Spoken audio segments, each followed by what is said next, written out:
You're listening to the Overcast. Sunshine on a cloudy day.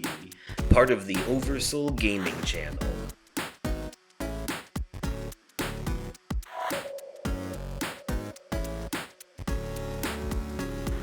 Hello there, everyone, and welcome to the Overcast, your joke-making, fun-having pop culture podcast. I am your host, Justin, aka Oversoul. And I am your co-host, Nick, aka The Vaping Fiend. Nice. And like always, we are bringing you sunshine on a, what kind of day? Clouded day? Yes, the cloudy kind. Or Yes. whatever kind of day it happens to be while you're listening to this. It doesn't matter, because the cloudy thing is metaphorical anyways. Yes. We're bringing you joy in the sad times. Anyways,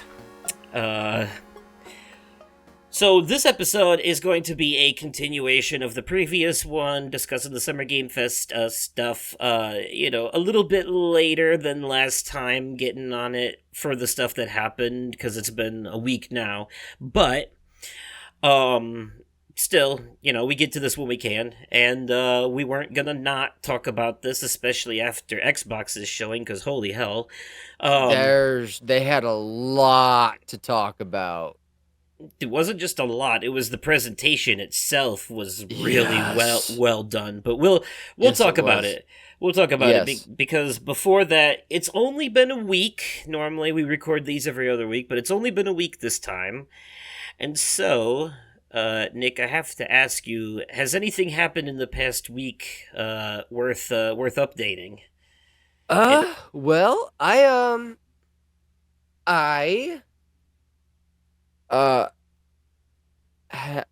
friend of mine offered to drive me and my daughter to a little destination 4.5 hours out of town, across state lines, into Iowa, to see Sarah for like an overnight stay. We were probably going to like have like a cookout at her parents' house or something, and then go to like the zoo Saturday morning while it's still a little not too warm out. But I mean, my daughter already has a membership for the zoo out there, so there's that, and she can bring. I forget how many guests she can bring with her, but I think it's like I think Sarah said it was like 2, maybe 3. I don't know, but I think my daughter can bring at least 2 guests, and me being there, Sarah being there, there's her 2 people right there. So we'd go to the zoo, and so much fun. But and then we would drive me and this friend of mine, we would drive back Saturday in enough time for me to get to work. So there's that. So that's this upcoming Friday and Saturday, the 21st and the 22nd. So we're hoping that this will happen. There's a tiny bump in the road, but I'm confident that he can get it figured out in time. Okay. All right. So this will have come to pass by the next time we record, so you'll be able to tell us all about your journey. Yes, absolutely. I absolutely will. Yes. Okay. Yeah. Just so we're not going back and forth, is there anything else? Let's see. So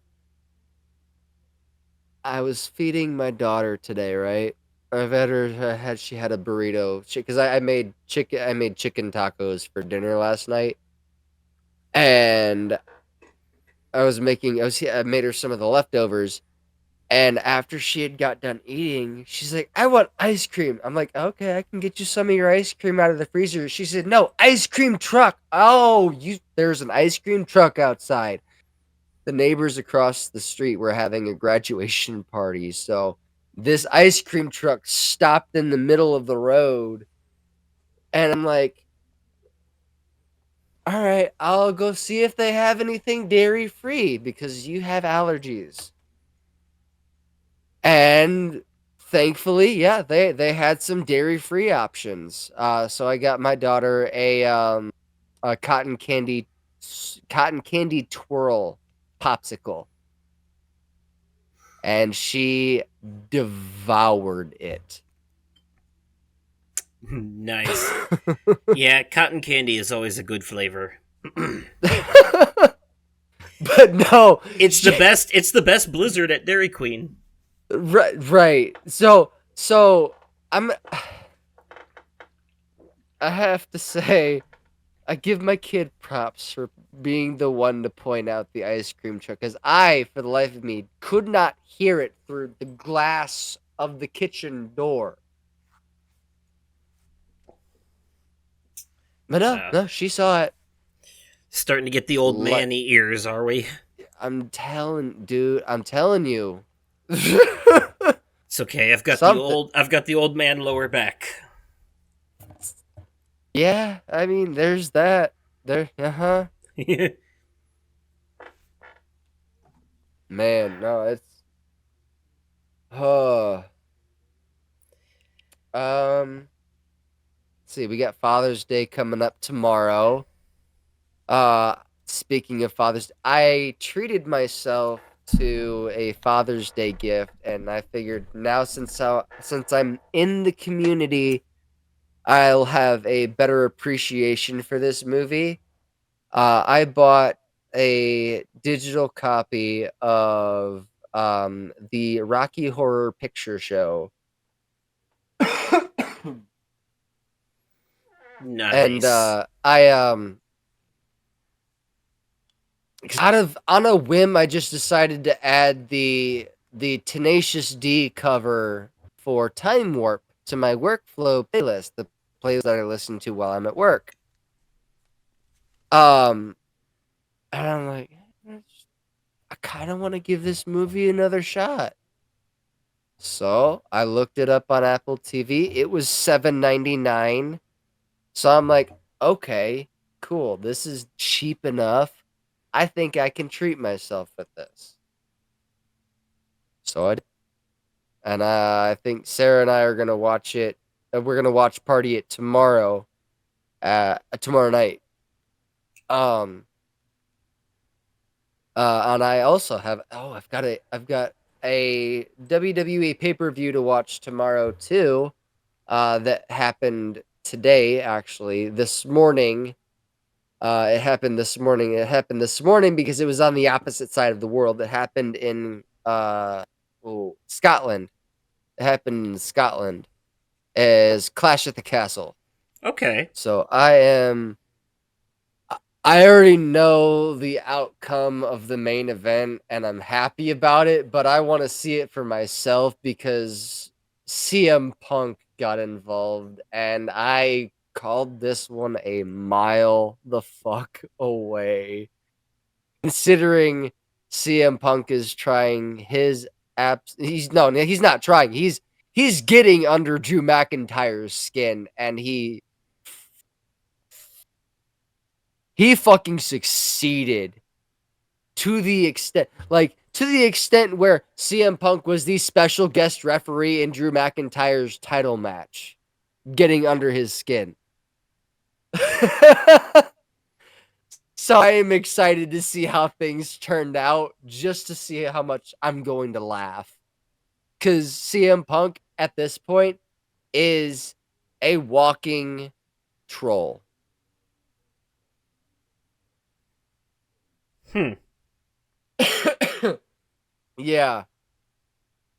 He's his character is actually quite funny when he's trying to when he's getting under Drew McIntyre's skin, because the way Drew McIntyre fucking reacts is it's hilarious, because he's like a big giant toddler, but he's this big gigantic muscular Scottish psychopath.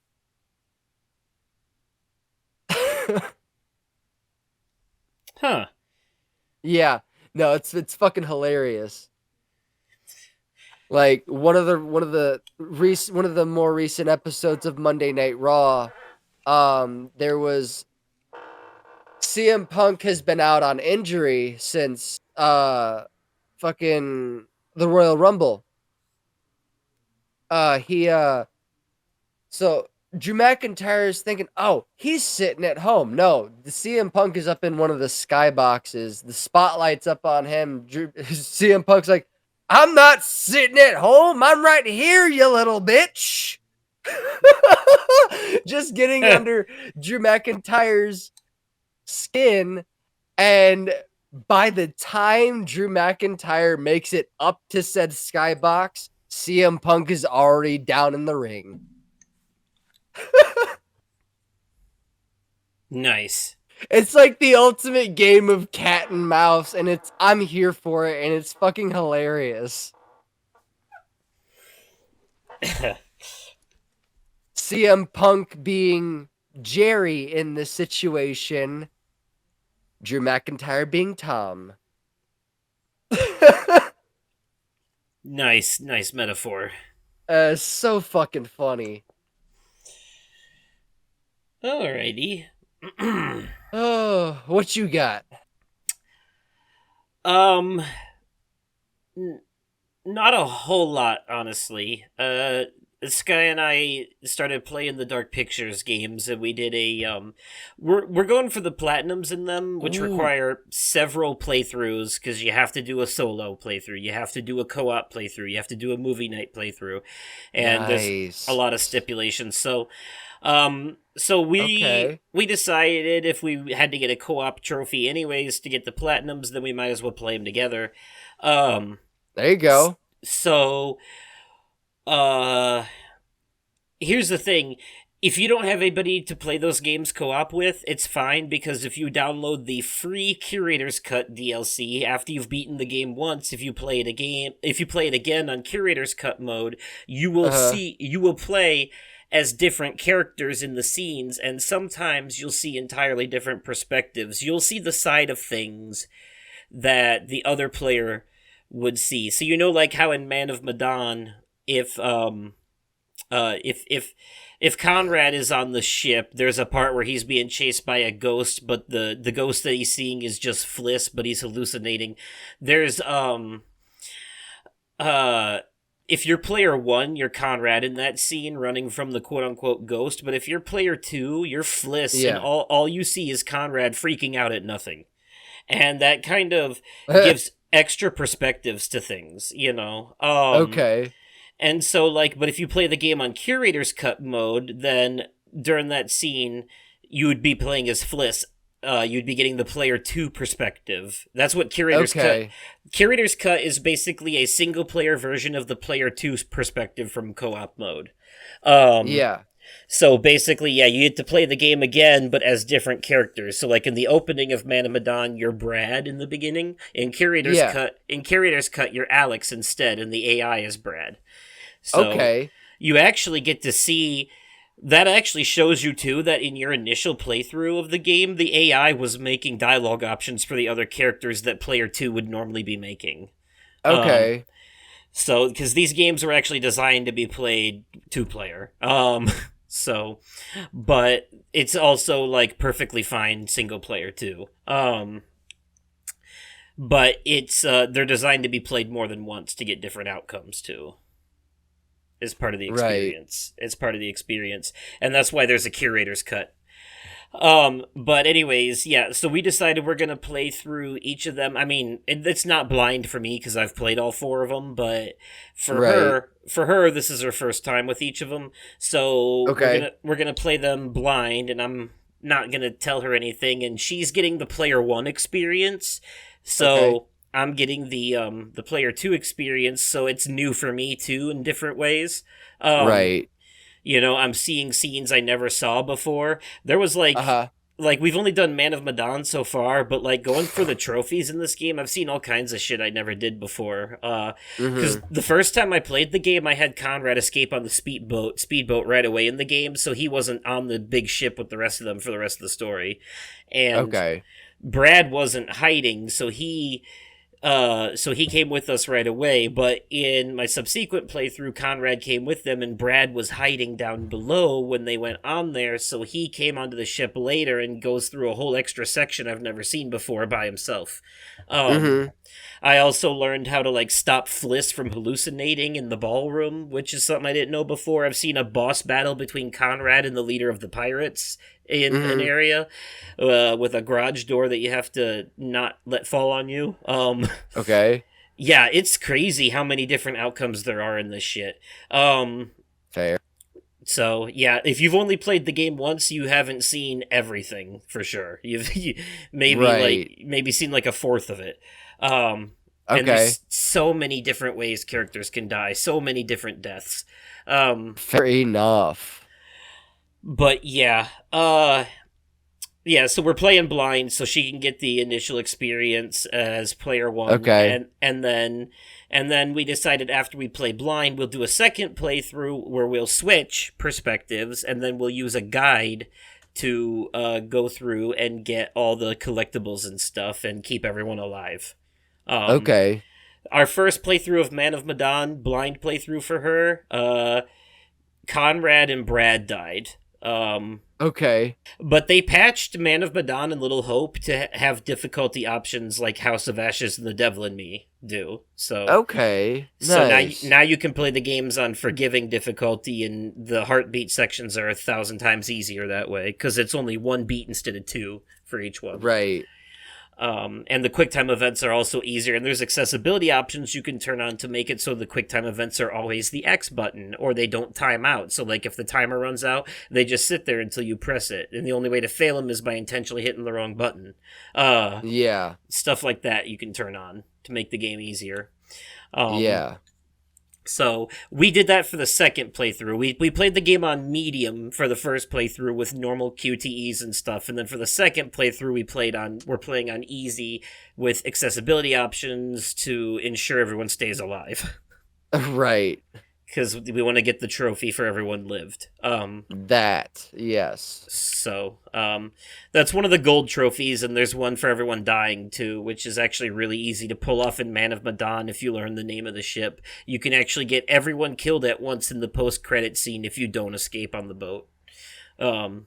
Oh, okay. Anyways, though, so yeah, Sky and I we finished Man of Medan, and we're gonna get the rest of the trophies on our own time. And after we finish the second playthrough, we'll be moving on to Little Hope. Okay.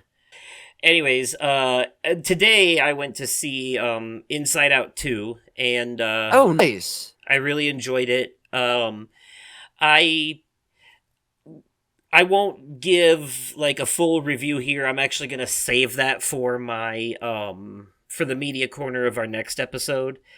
Okay. I think, but I will say that I loved the movie overall. I really enjoyed the new emotions, especially anxiety. Maya Hawke did a really good job. There's a really good message in there about the healthy ways to deal with anxiety. Um, and I think you'll enjoy that hockey has a pretty central focus in this because Riley goes to a hockey camp. Fucking bet. Um, but my only real critique is that the beginning of the movie makes it feel like Joy hasn't really learned her lesson from the first one, and also, I Ah. mean, to a degree she did, but she's still making unethical decisions, and it's a hard lesson to learn, but and also that overall the plot more or less feels like a rehash of the first movie, where except with different emotions, but it's the same. Like, the heroes get kicked out of the tower and have to claw their way back while the negative emotions are taking over and screwing up Riley's life. You know? Fair. Pretty much the exact same as the first movie. But but the stuff that happens around it and the very on the nose metaphors, I really enjoyed. Like, there's, just to give you a small example, there's literally one part in another character's head where one of the emotions knocks a cup of tea over, and they're like, "You spilled the tea," and then it zooms out, and that character like spills a secret. Yeah. Just those kind of on the nose metaphors. I thought it was pretty funny. Bing Bong wasn't in this one, was he? No, but there are some very interesting things they do with a vault of locked up secrets and characters with different animation styles, like hand drawn animation character that's meant to parody like children's educational cartoons like Dora and stuff like that, and a video game character that's meant to look like PS2 era game graphics on purpose. Interesting. Yeah. I will not explain the context behind these characters, but I will say that I like that they did different things with the animation here. It was pretty cool. So, I was looking at the cast list for and of course Inside Out 2. The animation is top notch, like always, but but yeah. Yeah, the cast is pretty much the same as the first one, plus the new ones. Maya Hawke is a lot of people will know her as Robin from the Stranger Things franchise, but she's also the daughter of Uma Thurman and Ethan Hawke, and she's anxiety in this movie, and she does a phenomenal job. But the fast talking nervousness is like on point for real, like great job. Okay. But I didn't want to dig too deep into it. I'll save like my full review for the media corner. There was one more thing I wanted to touch on. I was looking at the cast list. June Squibb, she is an elderly actress. She plays the voice of Nostalgia in this. Yep. I have recently seen a trailer for a movie called Thelma. Mm-hmm. When 93-year-old Thelma Post gets duped by a phone scammer pretending to be her grandson, she sets out on a treacherous quest across the city to reclaim what was taken from her. Gangster Granny over here. This is an action comedy. And June Squibb is the main protagonist as Thelma, and I am here for it. It looks hilarious. Gangster Grandma. Nice. Yeah, no, I saw that trailer. This looks fun. Yeah, Nostalgia was a great character. Everyone played their role great. Envy, embarrassment, and ennui, which is boredom and sarcasm. If you're having trouble putting a face to the name for June Squibb, she was Hubie's mom in Hubie Halloween. Okay. Yeah. This movie is all about the new emotions that come when you hit puberty. That's the... Yes. Yeah. It was very well done, and still relatable to adults in a lot of ways, too. So, but yeah, I'll dig into it more in my full review, and I'll even save, like, my score and all that for the actual review I give it in the media corner. Yeah. In the next episode. But, besides all that, just a very busy week at work because of these god-awful 5 for $5 roast beef sandwiches deal on the app, which has been killing us. Yeah. Your your stress at work is happening because of WWE. Yeah, it definitely is. Yeah, that's a nightmare. Oh, Whoever's dumbass idea this was needs to be publicly executed. It is like terrible, terrible. The slicer is just not designed to keep up with that many quantities of that large of orders. Like, I bet 5 is a not. lot. I mean, yeah, I believe it. How many slices per sandwich do you have to slice? 3 ounces. Jesus. Okay. Yep, and you gotta cut them thin. It can't be too thick or it'll be rubbery and chewy. God damn it! Now I want some smarmies. Anyways, but yep, that's pretty much the long and short of it. Yeah, just the games and stuff. Haven't really done much else lately. So, I guess with all that being said, we will jump into this episode's Media Corner topic and talk about the Xbox, PC, and Ubisoft showcases from Summer Game Fest. Yes, let's go.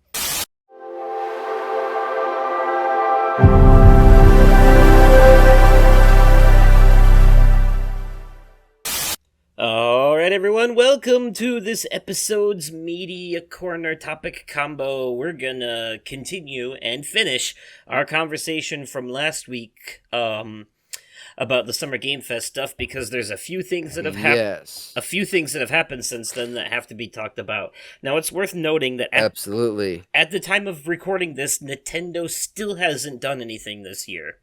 No. Neither has EA, neither has Capcom, neither has Konami. A bunch of people who have all done stuff in previous years, but nope, not this time. I say Capcom had something last year for Summer Game Fest, didn't they? That or the year before, I can't remember. But yeah, they did something. So yeah. But there were a few things, and we're gonna do them in order, so, they say you should save the best for last, but we're doing the best first this time. Xbox had a big showcase. They, God, how do I put this? They know how to put on a goddamn showcase, is what I'm saying. Yeah, they fucking do. The thing that stands out the most about their showcase to me is that it's almost all gameplay or in-engine assets. It's not like, with the exception of like Diablo, it's not cinematic trailers. It's like genuine gameplay and shit that they're showing here, and that really stood out to me. But I'm gonna have to ask you, off the very top of this, before we go down the list of everything that they did, what was your game of the show? The top thing for you from this, That is a tough one. This show was fucking stacked. If I had to choose one, yeah, from your list, say, what's the most exciting thing? When they said that the type of game it was a supernatural murder mystery, I'm like, ooh, that's exciting. And then when I found out the title, Life is Strange Double Exposure, I need to hop on the rest of this fucking series. Yep. I'm glad you brought that up, because I'm also excited for this, because Max Caulfield is back as the protagonist in this one, and she seems to have slightly different powers this time around, but it's still based on photos, which, Double Exposure kind of gives to that title. Yeah. Because that's a photography thing. And in the first game, she had the ability to use photos to travel through time, and it looks like she's doing something similar but different this time around. Interesting. Okay. Maybe something to do with split realities. Yeah, but Max was not the protagonist of any of the other games but the first one. In the prequel Before the Storm, it was her girlfriend Chloe. In Life is Strange 2, it was a new cast of characters. And in True Colors, it was a new cast of characters, but they all take place in the same universe. Okay. in the same connected continuity, like the MCU. Yeah. And so Max being back as the protagonist is a pretty big deal, and it's obvious that she's grown since the first game. Like, she looks older and taller. So Yeah. yeah, I'm excited for this too. I love this series. I've played every game to date, and yeah, I think you would love them too. It's right in your wheelhouse gameplay wise. Yeah, for like choice-based games. Yep, story focused and choices having consequences, that kind of thing. Yep. Choice-based narratives. Yes. Yep. There is there's a bit more like walking around and exploring, than those games usually have, but not to a super heavy degree. Yeah. Most of it is just like interact with everything in the scene until you find the thing you need to move the scene forward. Um, that kind of thing. Yeah, I'm excited for that too. I'm also, so my top thing of the show was, and I love that there's a lot of original ideas here. That's another thing too. A lot of what we saw at this Xbox show was fresh ideas, new IPs.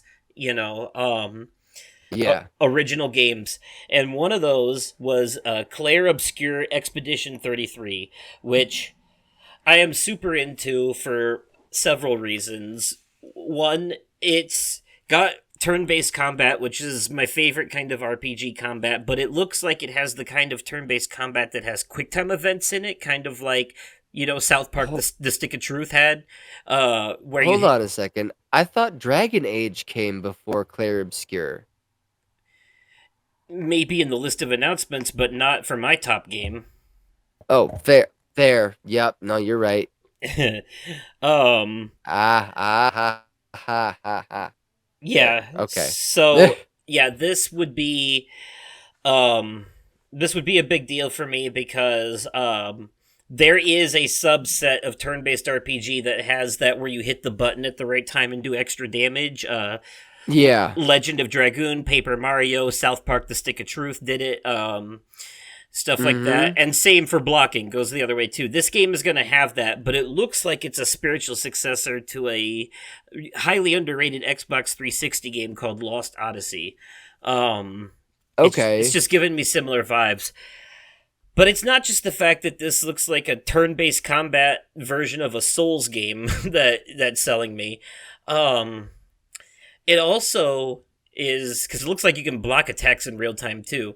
But what's really selling me on this is the story, because from what I gathered from the trailer, this is a world where a witch paints a number every year, and everyone of that age just disappears like they got Thanos snapped.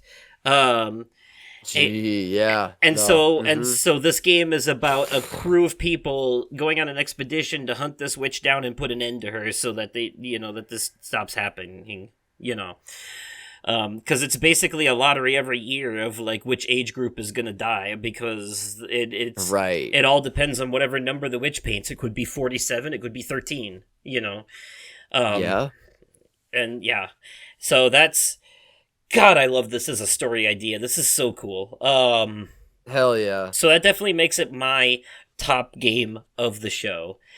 But now, to actually look at things in order, I'm going to go past this one real quick, because I know it's a series that neither one of us are really into, but I would be doing it a great disservice if I didn't mention that since Xbox bought Activision, they are definitely hitting the right notes with the Call of Duty stuff. This is the boost that they need after all the controversy this year. This is what's going to get their numbers back up. And I can't lie, they know how to, even if it's not the kind of game I like, they know how to make a damn good trailer, They do. I have to agree with that. They know how to make a game I don't care about look fun and interesting. All the presidential speeches that they put in there too is just well done. It looks impressive. I can't deny that, but shiny graphics alone won't be enough for me.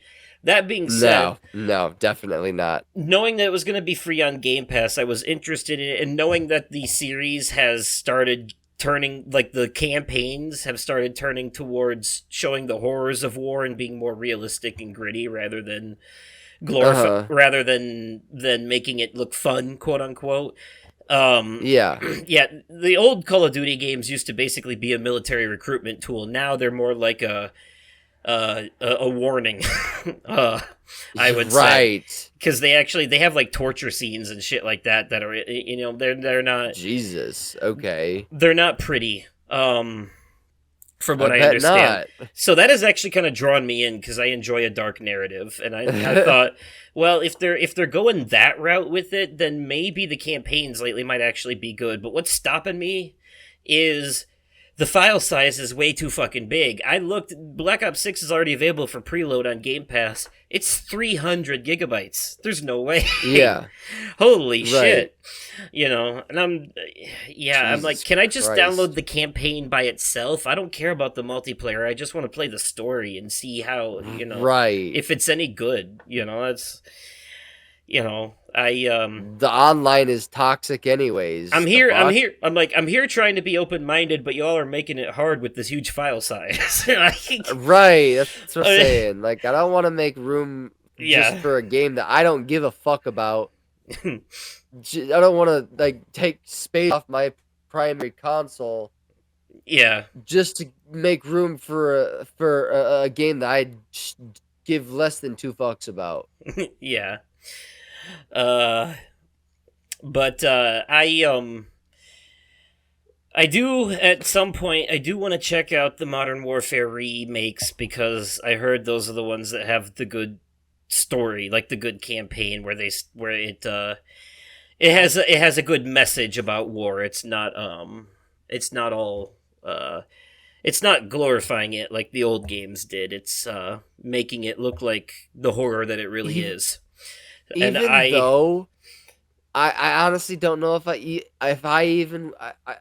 don't even know if that's enough to draw me in. Oh no, that's to be completely honest. Yeah, that's completely fair. In general, it's not just Call of Duty. Any first-person shooter that is army or military based like that usually doesn't appeal to me. Like, just in general, like, it doesn't matter. Like Battlefield, Rainbow Six, all that stuff. You know, it's none of it. Now, I'll say the only Call of Duty that I even remotely showed any interest in was Infinite Warfare, and I think, what was it? It was Infinite Warfare, and yeah, that one was sci-fi-ish. That one, there was one other that was sci-fi too. Fuck. Yeah, but truth be told, I'd rather just play Halo. If I'm gonna get my FPS kick in, I'd rather just play Halo. Yeah. Fair enough. Fair. But I had to give credit where it was due, because, like, I'm nuanced enough to be able to compliment something that I don't like if it is doing something right. And that trailer showed me that they're doing something right, so they deserve credit for it. Even if I don't care about it. Also, I have to mention this, and I put an asterisk next to everything that's coming to Game Pass day one, so that's pretty, like, and it's almost everything on the list. You know, it's another one of those. It was one of my predictions, wasn't it? 90% of the show would be coming to Game Pass day one, and it came true. Sure the fuck did. So, I have to mention, they showed up and they showed out, for goddamn sure. I have to mention, because it's important, that there's a new Doom game coming called Doom: The Dark Ages, and it's a prequel. Yes. It's a prequel game in the medieval ages, where the origins of the Doomslayer. Now that makes sense. That makes complete sense. I wasn't sure where they were going with that. Now because those aren't the Doom games that I remember. Right. Well, and the Doom games that I remember are, like, you know, pixel art PC games. But this game is part of the new Doom franchise that started back in 2016 with the Doom remake, and that was followed by Doom Eternal a few years later. Yep. And then this is a prequel to those two games. Okay, And yeah, that it's makes basically sense. the same style of gameplay, very fast paced, gory, high action, octane first person arena shooter where you're just running and gunning, run, blast, run, blast, Yup. no, Mm-hmm. no stealth, no cover, just kaboom, kaboom, kaboom, just as fast as you can through Fucking hordes of enemies. exactly. Yeah, hell, you might like it. Maybe. You know, I've never been able to play a Doom game before. Maybe this one will get me into it. have you tried the 2016 remake? The No. Okay, yeah, I'm assuming the ones you've tried to play before are like the old pixelated ones on the computer or whatever. So I have a copy of the Doom movie starring Dwayne the Rock Johnson. Yes. And when I had my OG Xbox, if you pop that disc into that OG Xbox, Mm-hmm. you get a demo for Doom 3. Oh yeah, that old. Yeah. So yeah, that's That's that's the old. extent of Doom that I have played. Oh yeah. Okay. Yeah. So your only experience is basically an arcade game that was intentionally designed to be hard to take your quarters. Yeah. So that. um yeah, I say give the 2016 remake a try at some point because it is it's a run and gun game. It's you know, you're blasting enemies and picking up the shit they drop. You know. Fair enough. Yeah, it's meant to be fast paced and flashy and actiony and kaboomy, you know, like Big booms. like being in the middle of a Michael Bay movie. And There you go. it's very fast paced. Like your character moves fast, the camera moves fast, everything's fucking fast in these games. Okay. Yeah, it's metal. It's metal as shit. It's I've noticed. so yeah, I think the newer ones, the more accessible ones, the ones that have difficulty options and shit, and are, with That. modern graphics and full 3D animation, will actually appeal to you, especially since they're so over the top and action focused. Um, That. but yeah, so I wanted to mention that, uh, yeah, they announced a new State of Decay game too, which is a big deal for a lot of people. Not for me, but for a lot of people. So it's worth mentioning because that is Yeah. a popular franchise. It's an Xbox exclusive franchise too, I think. So, all right. So you had Dragon Age listed on yours. Yeah.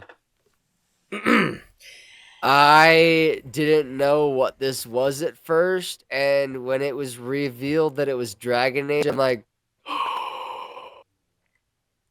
oh, yes, please. I Right. still need to play Inquisition. Right, because yeah, I think you have Inquisition. So that character Varric, that dwarf, he's been part of the series since Dragon Age 2, and he's been a party member in every game since then.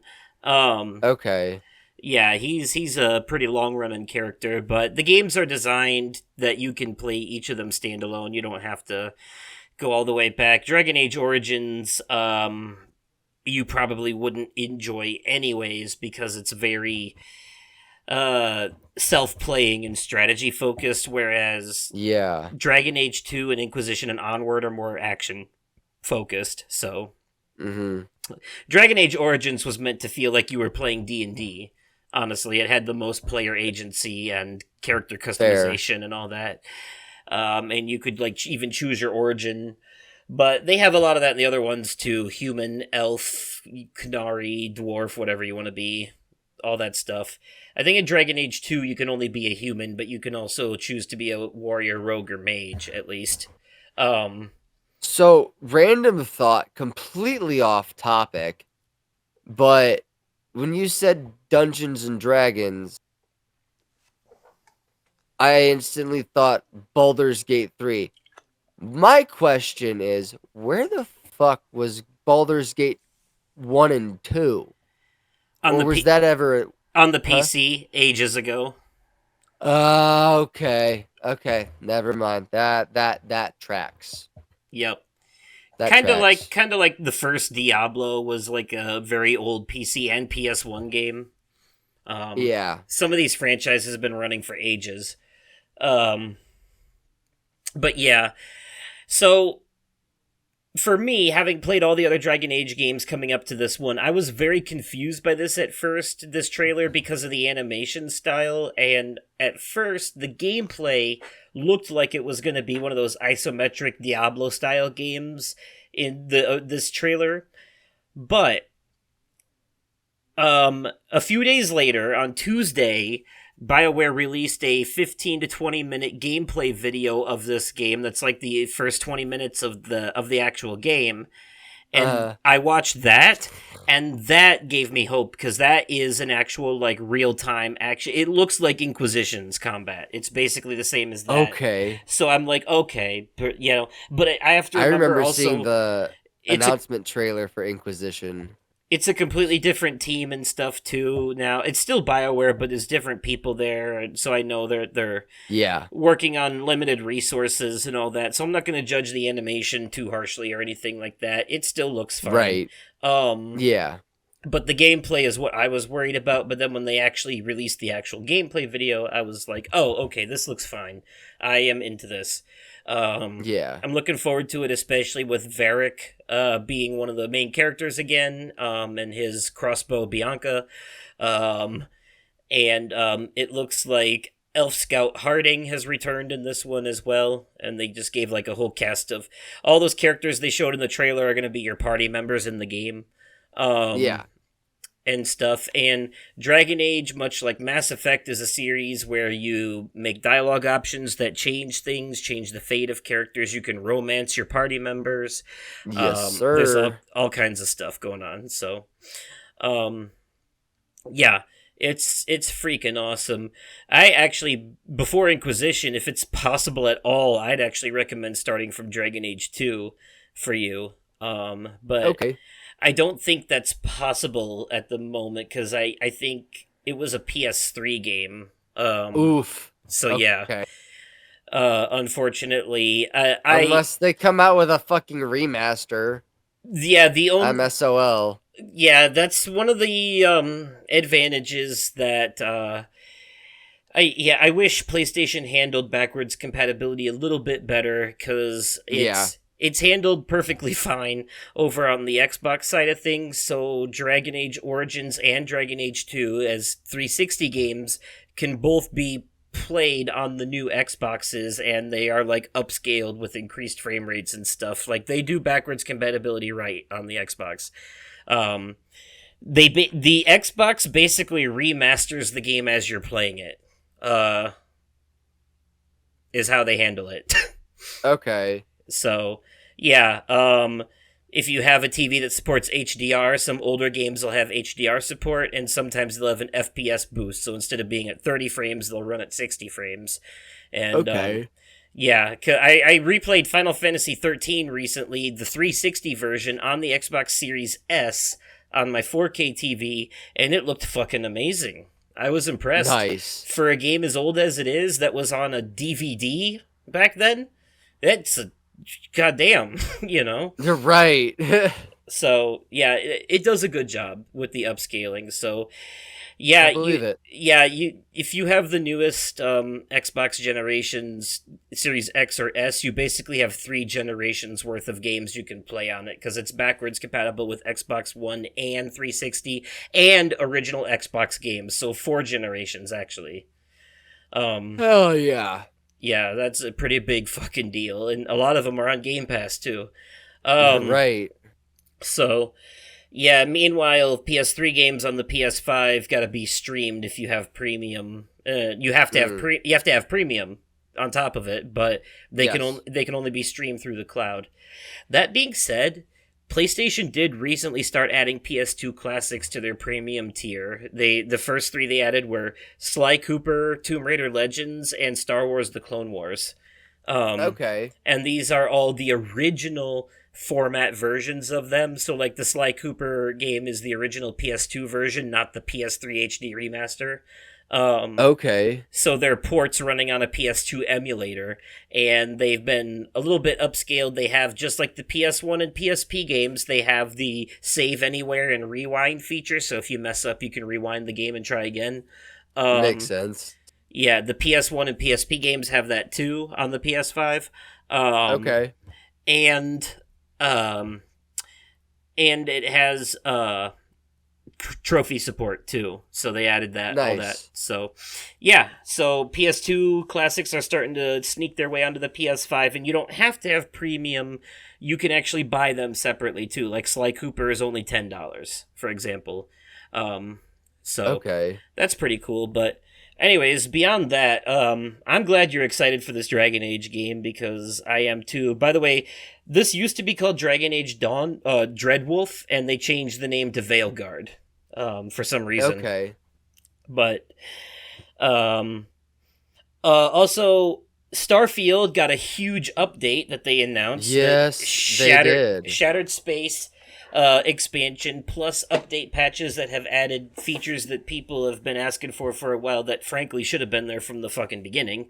Didn't they release it same day or very next day? Yeah, something like that, I think. Pretty much the same night or whatever. Have you played any of it yet? I have not. I've been working on trying to finish Guardians of the Galaxy, because I remember earlier in the year one of my goals was to finish that and Final Fantasy Origins Stranger of Paradise and Cyberpunk 2077 by the end of the year. Okay. I will probably only manage 2 of those, to be fair. And they won't be Cyberpunk, most likely. I'm doing that one last because it's the longest one. Yeah, I have barely put a dent in Cyberpunk, and I need to hop back on it at some point. You would fucking love this Guardians of the Galaxy game, by the way. Yeah? Yeah, I'll... Isn't it still on PlayStation Plus? I could be wrong. I don't know, maybe. I'll talk about it more in a future media corner once I finish the game, but there's a lot to love I've played some of it. Okay. Yeah, it's got a really good story. But yeah, as far as Starfield, I haven't played it since the update or anything.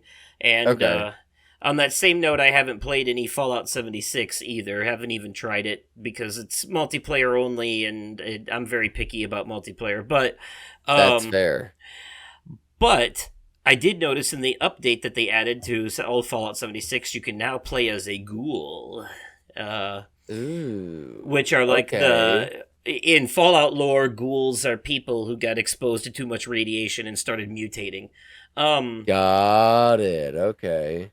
One of the main characters in the Fallout TV show is a ghoul played by Walton Goggins. We follow throughout the story because it's It's 3 different stories happening at once that tie together.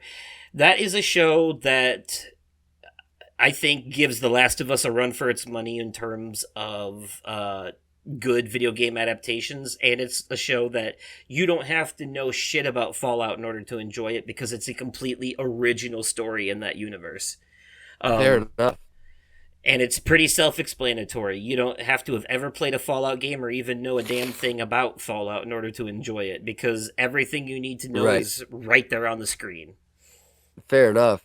So, and I think you would really love it because it's a very over-the-top, very violent, but funny. Like, it's funny, too, at times. It's got a very weird sense. It's a dark humor show. Okay. Yeah. It's like weird cousin fucking jokes one minute, and then people getting their legs blown off with grenade launchers the next. Oh, Jesus Christ. Okay. Yeah, you'd love it. Alabama whammy type shit. Yeah, well, it's because they've been living in an underground vault for God knows how long. Fair enough. Yeah, but anyways, that's all the context I'll give you. You just gotta see for yourself. That one should definitely be on your list at some point. Oh no, Sarah and I are already planning on doing a watch party for that one.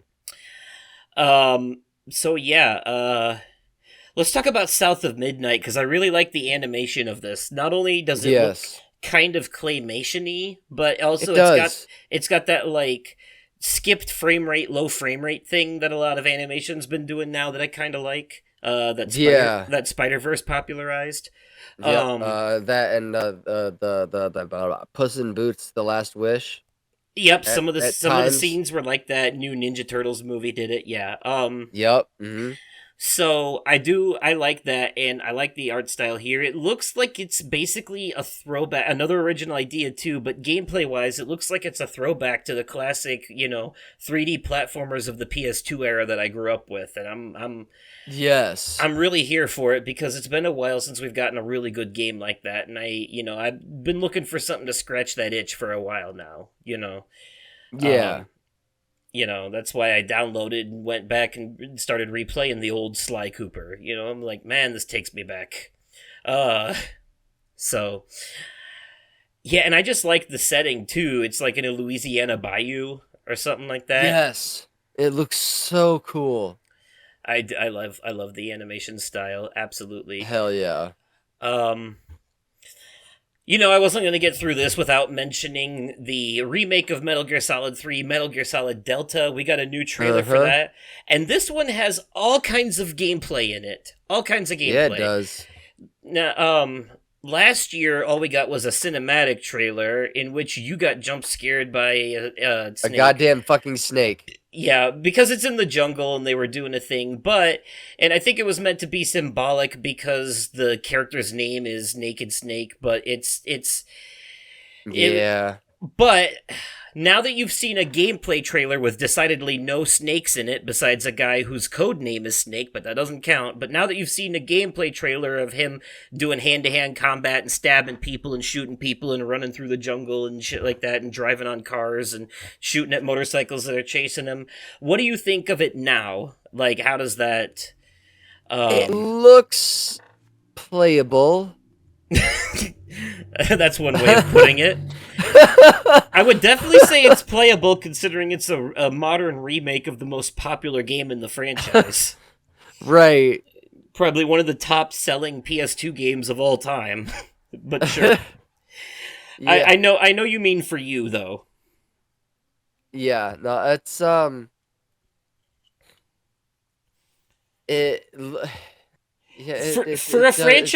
a franchise based on stealth, the trailer made it look very actiony, didn't it?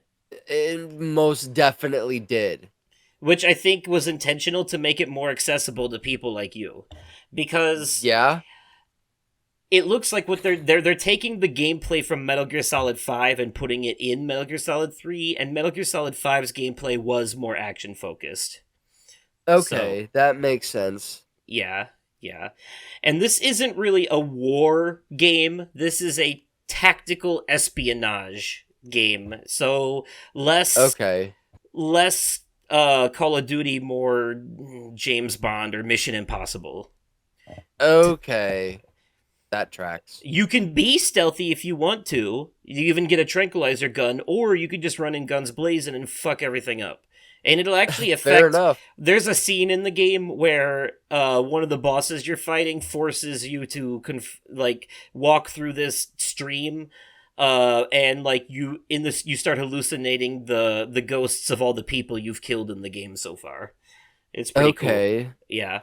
Because it's a game where whether you choose to play it stealthy or not stealthy can kind of affect how the story plays out. It'll end the same no matter what, but it will change some things here and there as you play. Okay. So that's kind of cool. Yeah. I don't know. It looks fucking impressive. I'm looking forward to it. Also, Troy Baker is Revolver Ocelot in this game. We talked a lot about him in our voice actors episode. Yep, which we'll be doing a follow-up to eventually. Yes. There are definitely more people to talk about. Yes, there is. But yeah, and they retain the original audio from the original game. That's why it sounds kind of grainy. Because it is the original PS2 game audio. For the voice acting and stuff. They didn't re-record the lines. They kept the original audio in there for authenticity. Because that makes sense. The fan base of this game, of this franchise, trust me, they would have bitched if they changed it. So, I believe it. But Hideo Kojima is a mad genius. Unfortunately, he has nothing to do with this one. He created the original, but this is all being remade by Konami. So that's probably the other reason why they kept all the original audio in, because that's all his original script writing and stuff too. Because if they tried to redo it, they would just fuck it up. So yeah, probably. They're doing the gameplay looks fine. Don't fix what ain't broke. They're upgrading the gameplay and the graphics, and that's good enough for me. Yeah, I'm super excited for this one because it's the best game in the series. I hate to give Konami any credit after all that shit, but it's looking good, you know. And you know, if it even looks good to you, then that's you know, it's definitely saying something. It looks playable for sure. Yes. Now that you know stealth is optional. Yes. Before I keep going with the stuff on my list, what else did you have on yours here next? I have Diablo 4 Visions of Hatred. Yeah. So that was completely a cinematic CGI trailer for it, but that trailer definitely stood out. Holy shit. I didn't know that was a cinematic trailer. I thought that was that there wasn't any gameplay in that at all. No, not in the slightest. It was all one big cutscene, and even then, that's for Diablo. That's a cinematic trailer setting up the lore of what's going to happen. Diablo games are isometric dungeon crawlers. So got it. Okay. Yeah, they have like the top down view and all that stuff. But that trailer definitely lives rent free in my head because that was some brutal stuff. That trailer was like, man. This trailer might actually get me to try Diablo 4. Yeah, that was the stuff of horror movies right there. It sure the fuck was. And I'm here for it. Absolutely insane. I might have to hit Ryan up and see if he wants to play some Diablo 4 at some point. Yeah, I played a bit of Diablo 3 on the PC, and I got bored of it after a while because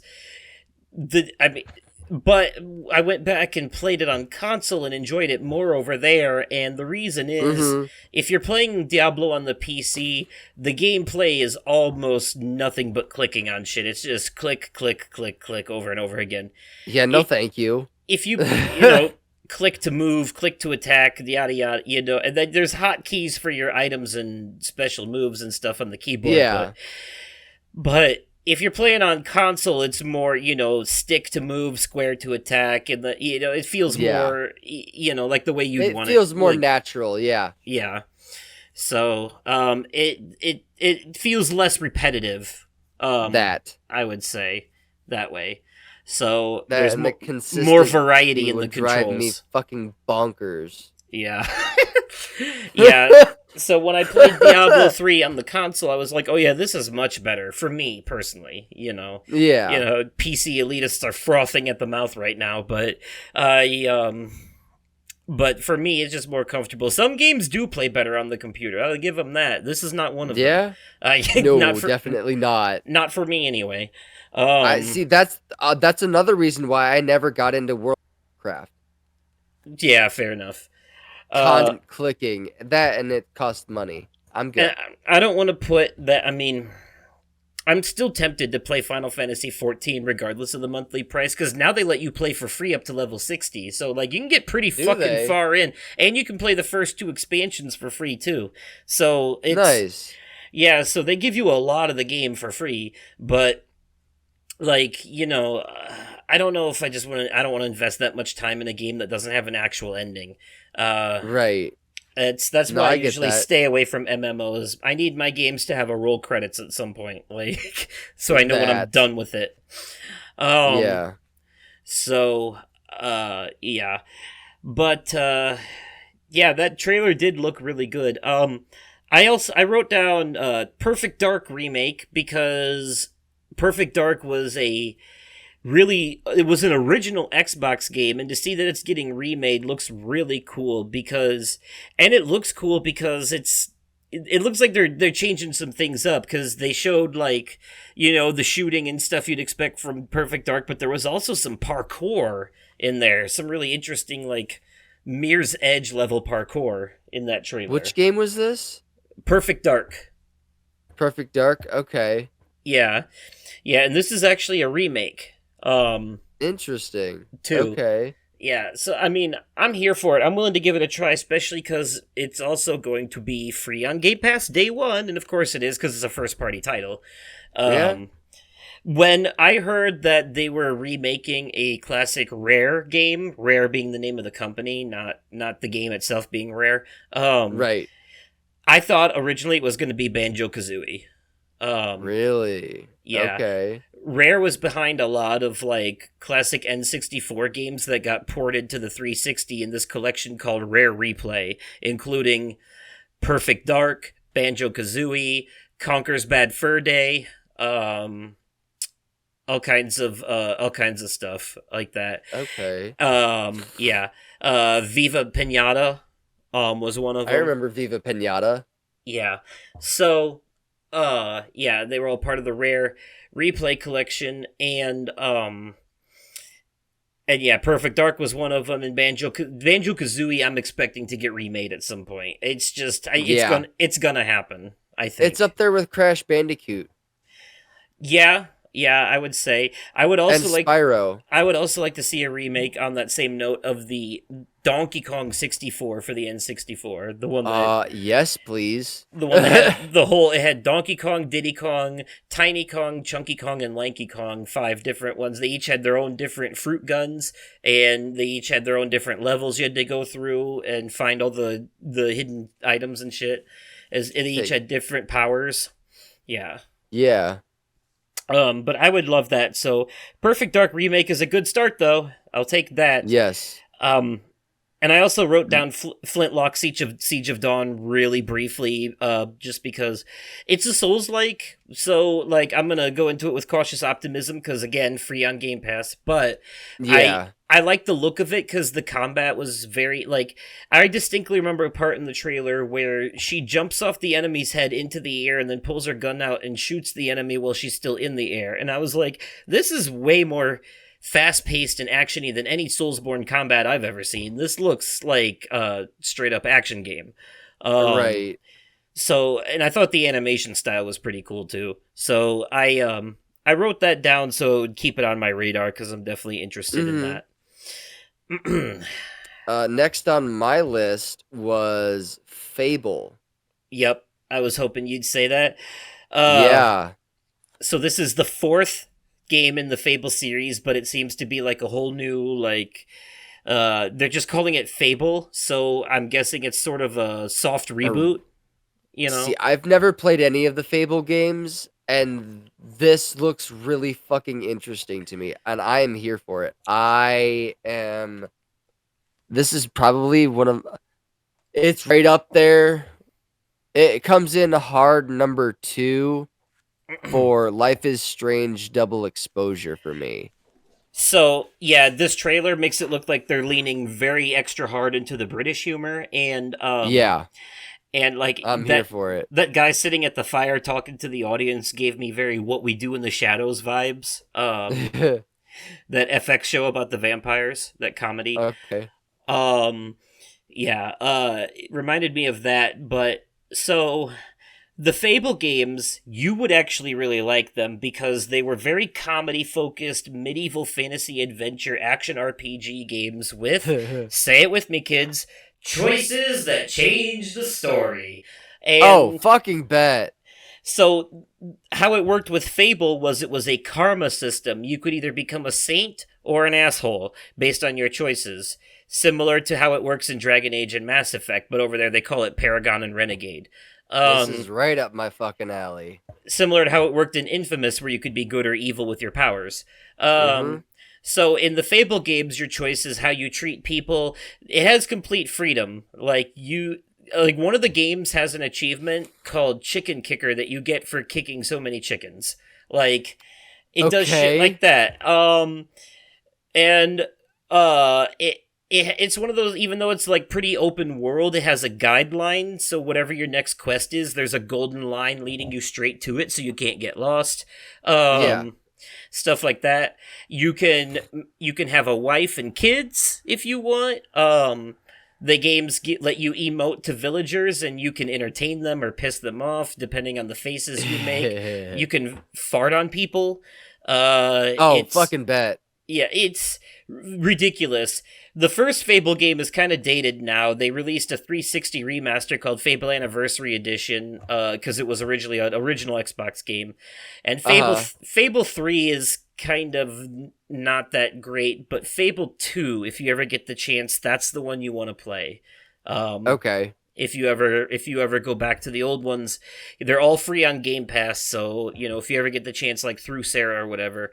I was gonna say Sarah said I think Sarah said she has has some of the old Fable games on Game Pass. So Fable that. 2 is considered the best one. Fable 3 had co-op, but the game also had a lot of issues. Fair. But it looks like they're kind of like modernizing the whole take, but it looks like they're doing the same thing in the new Fable game where your character will be able to interact with villagers and you can build notoriety or fame depending on your actions that you do in public.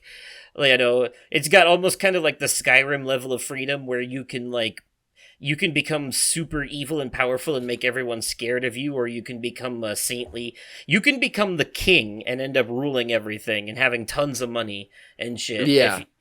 By the end of it, if you want.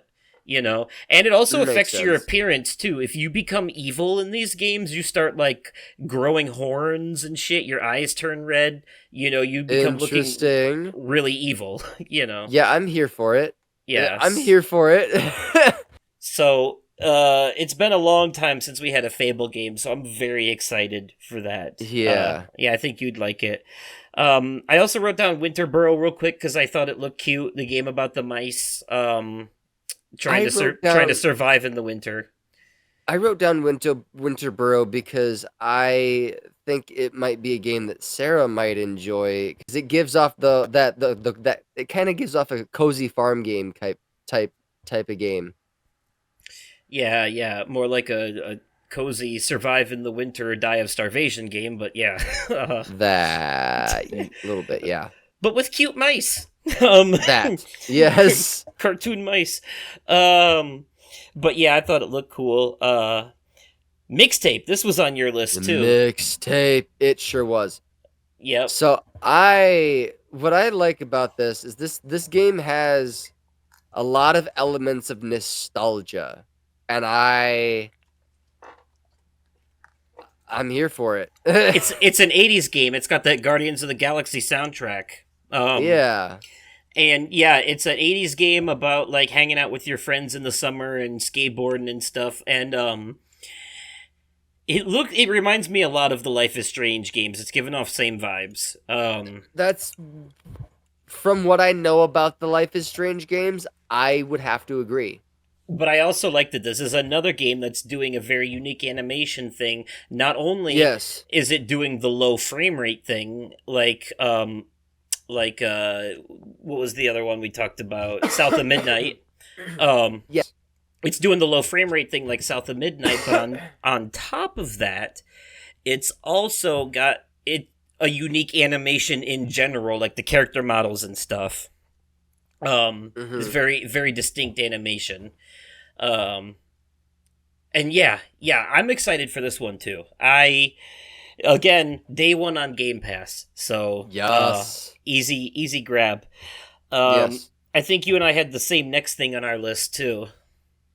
I had Flight Simulator 2024 on my list next.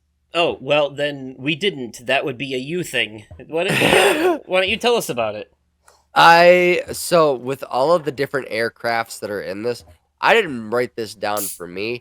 I wrote this down because my brother's profession, he is a airplane mechanic. So he works on these things like 727 type shit, fucking jets. Okay. I seen him post on Facebook about like disassembling a whole ass airplane engine. And just seeing the mechanics in this, just I thought it would be something that my brother would be interested in. Maybe. I don't know if he ever plans on like going to school to be a pilot or anything. I don't know. Or if he just wants to stick with the mechanics of things. He's doing a hell of a good job anyway. But Fair I don't know. enough. I specifically wrote this down because I thought my brother would be interested in it. Yeah, flight simulators aren't usually my kind of thing, but I have to admit it looks impressive. I It can't does. deny that. It's got so many different aircrafts in it. Yeah. Yeah. So many. Okay. I'd But I forgot. think the one right after that was Life is Strange Double Exposure. Yup, and we talked about that one. I was actually Yes, we did. thinking, Indiana Jones. Yes. Indiana Jones. Yes. Treasure Hunter game? Yes, please. And this is canonical to the movies too. Um, See, I tried watching Raiders of the Lost Ark. I couldn't get halfway through. there is, yeah. I know that there is that one section with the snakes as part of one of the booby There traps. was far too many snakes in that movie. Yeah, but they're all mostly condensed to that one scene. It's not like it's throughout the whole movie, Okay. for the most Then part. maybe I'll give it a no. Because I do really want to see the newest Indiana Jones film. Yeah, it's particularly that one scene. It's a booby trap in the temple in the original one. And Okay. if it helps you feel any better, Indiana Jones is scared of them too. That's why he says, snakes. Why did it have to be snakes? Yeah. Oh, like Ron Weasley's spiders. Why did it have to be spiders? Why couldn't it be follow the butterflies? Yeah, so that's like one of the most famous lines from the first movie is about that. Yeah. So it's yeah it's I would say just do what people who don't like gore and horror movies do, and just look away during those parts, and then look back when it's over. That. Yeah. Fair. Yeah. That should help, or just fast forward it. Yeah, it works too. Something. Yeah. Yeah. I need to watch these movies. Because, yeah, this game is... I can't remember if it takes place between 1 and 2 or 2 and 3, but it's definitely in there somewhere. It's definitely when the Nazis are still the enemy, which is... I got kind of confused for a second when they switched over to, like, the winter side of things. I'm like, is this still Indiana Jones? Yeah, the opening cutscene kind of threw me off, but I forgot that this was being developed by the people behind Dishonored, so it's gonna be a similar gameplay style. Okay. It's been a while. It's been a while since we've gotten a game that has third-person cutscenes and first-person gameplay. Usually, it's either all in on one or the other. It rarely do games ever, switch it around like that anymore, and that's interesting to see. I actually think we should get more of that, honestly. I'm excited for this one. Yeah. It looks fun. It really does. It really does, yeah. And Troy Baker is playing Indiana Jones in this. Again, yeah, no. Doing his best Harrison Ford impression. Yeah, he's everywhere. He actually made a joke at the game. I'm sure if they would have paid Harrison Ford enough money, they could have gotten Harrison Ford for this one. Well, Troy Baker has enough range to pull it off. That's fair. That's the thing. I remember he made a joke at the Game Awards one year where he was like, people ask me all the time how to get into voice acting, and I always tell them the same thing. You gotta wait for me or Nolan North to die. That. Like, yeah, you do pretty much have a monopoly on the industry at this point, don't you? Yeah. At least on the video game side of things. Right. That throw a dart at a board full of pictures of video games and guaranteed whatever it lands on, he's in it somewhere. Right. So, yeah. So, yeah, but I'm looking forward to it either way. Yes. I also wrote down Wu Chang, and I can't remember what the hell it was now that I wrote it down for. um, but I know it's coming free to Game Pass because I put an asterisk next to it. Oh, and I wrote down Avowed because this is the second time we've seen this game. They showed it last year too, and I'm still looking forward to it coming to Game Pass, and it's again one of those RPGs with dialogue options and stuff like that, and I like that style. Yeah. So I'm looking forward to that. There were two Ubisoft games at this that I'm gonna wait until we get to talking about them to talk about. Otherwise, there'll be nothing to talk about with them. Right. Yeah. Because No. they were pretty sure. much the two big ones. Yeah. But Atomfall is a game they showed that I was interested in. It looked like it was just going to be another war game at first, but then I realized it was a post-nuclear Fallout game, so I was like, oh, this is kind of like a different take on the Fallout games, but with a more like, it reminds me of Atomic Heart a little bit. Okay. I saw, and I'm kind of interested in that, like, what do you call it? Fair enough. The post-apocalyptic setting that's based on nuclear fallout as the setup, that's making a comeback now because of the Fallout show. So right.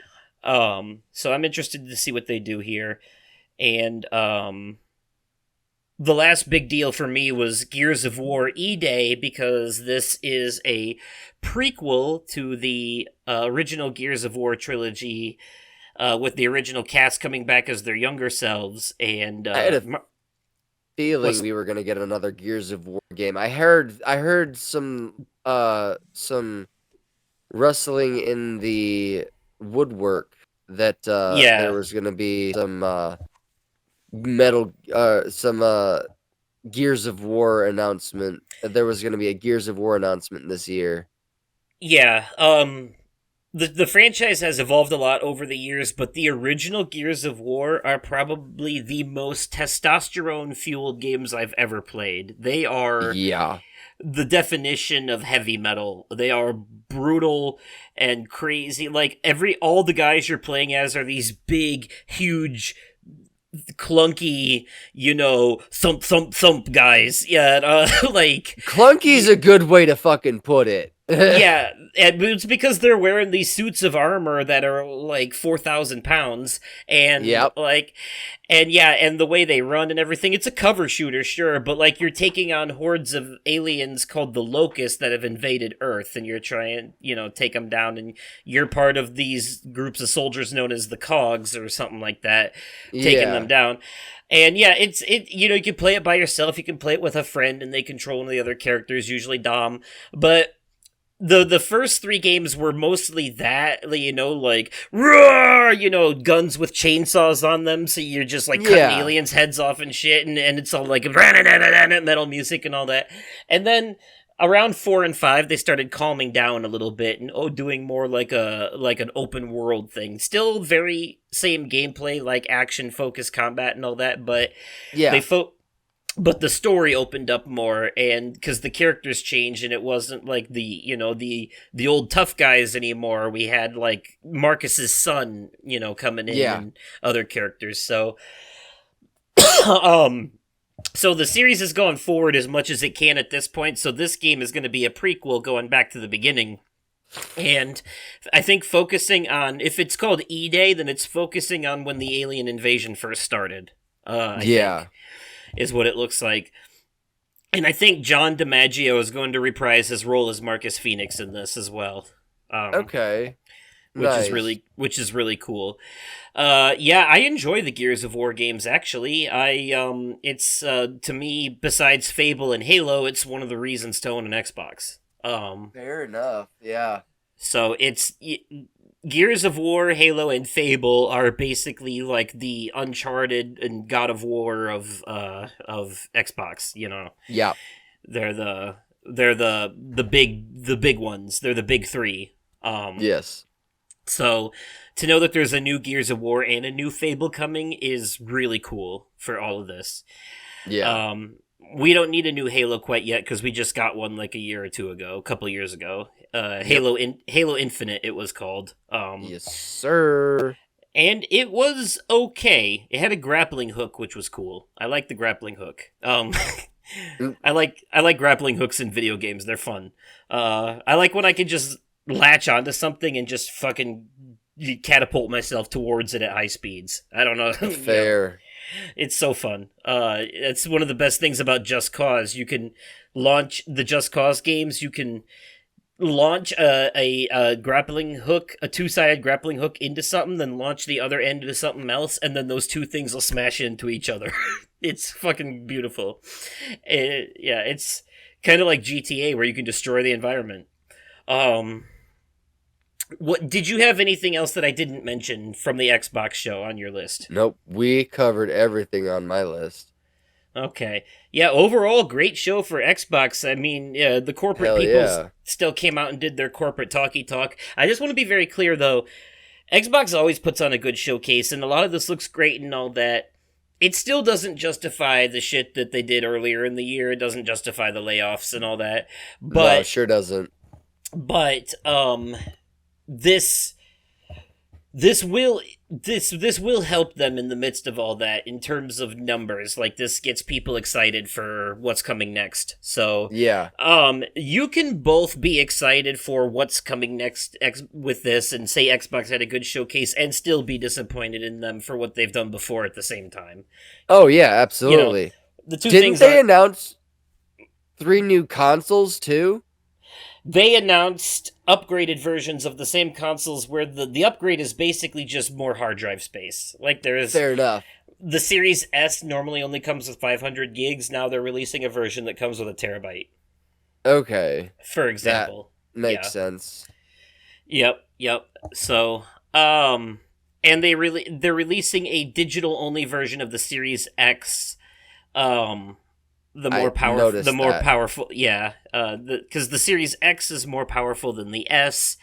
Even though they're the same family of system and play all the same games, the Series X plays them better because it has better hardware in it. So this between the Series X, PS5, and Series S, the Series S is actually the least powerful version. So any game that's multi-platform, like Hellblade 2, for example, the Series S version is usually the worst looking version. Fair. Out of them all, like the lowest resolution and lowest frame rates. The PS5 version, it's usually between the PS5 and Series X version for which one is usually the best, and it flip-flops depending on the game. So, right. But objectively speaking, out of the three of them, the Series X has the highest level hardware. So okay, graphics card and shit wise. So fair enough. So yeah, they did announce that, and they had their corporate speak and all that, but yada yada. But yeah, the two things aren't mutually exclusive in terms of enjoyment for what's coming and disappointment in what's happened. These two things can exist simultaneously.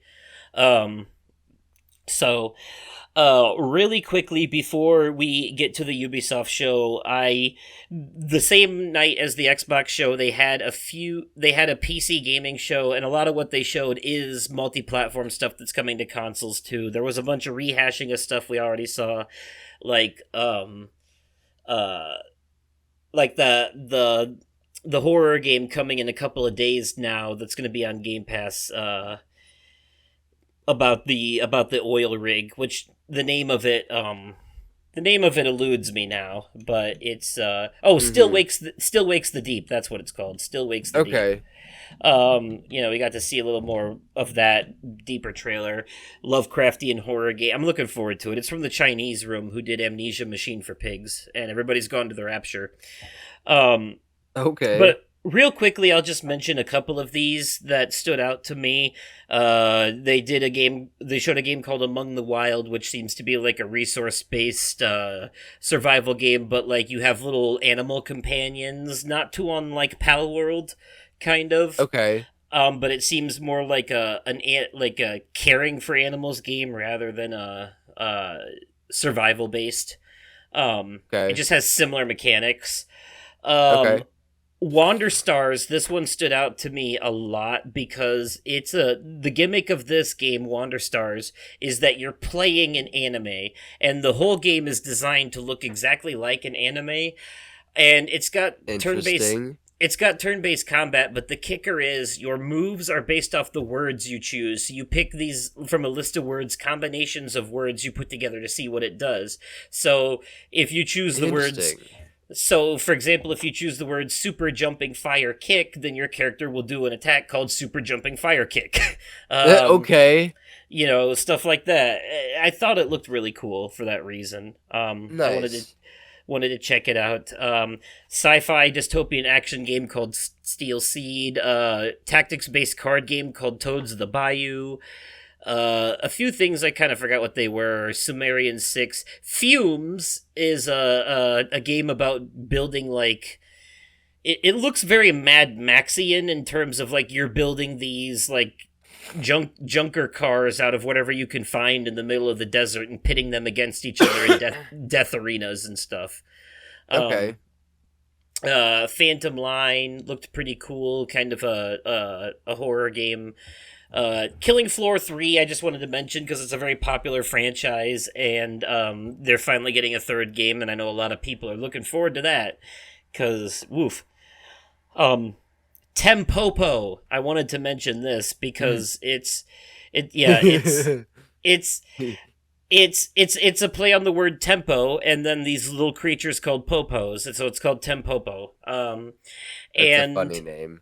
And basically, it's a rhythm based puzzle game where you're trying to lead these creatures from one side of the stage to the other, following certain paths that you have to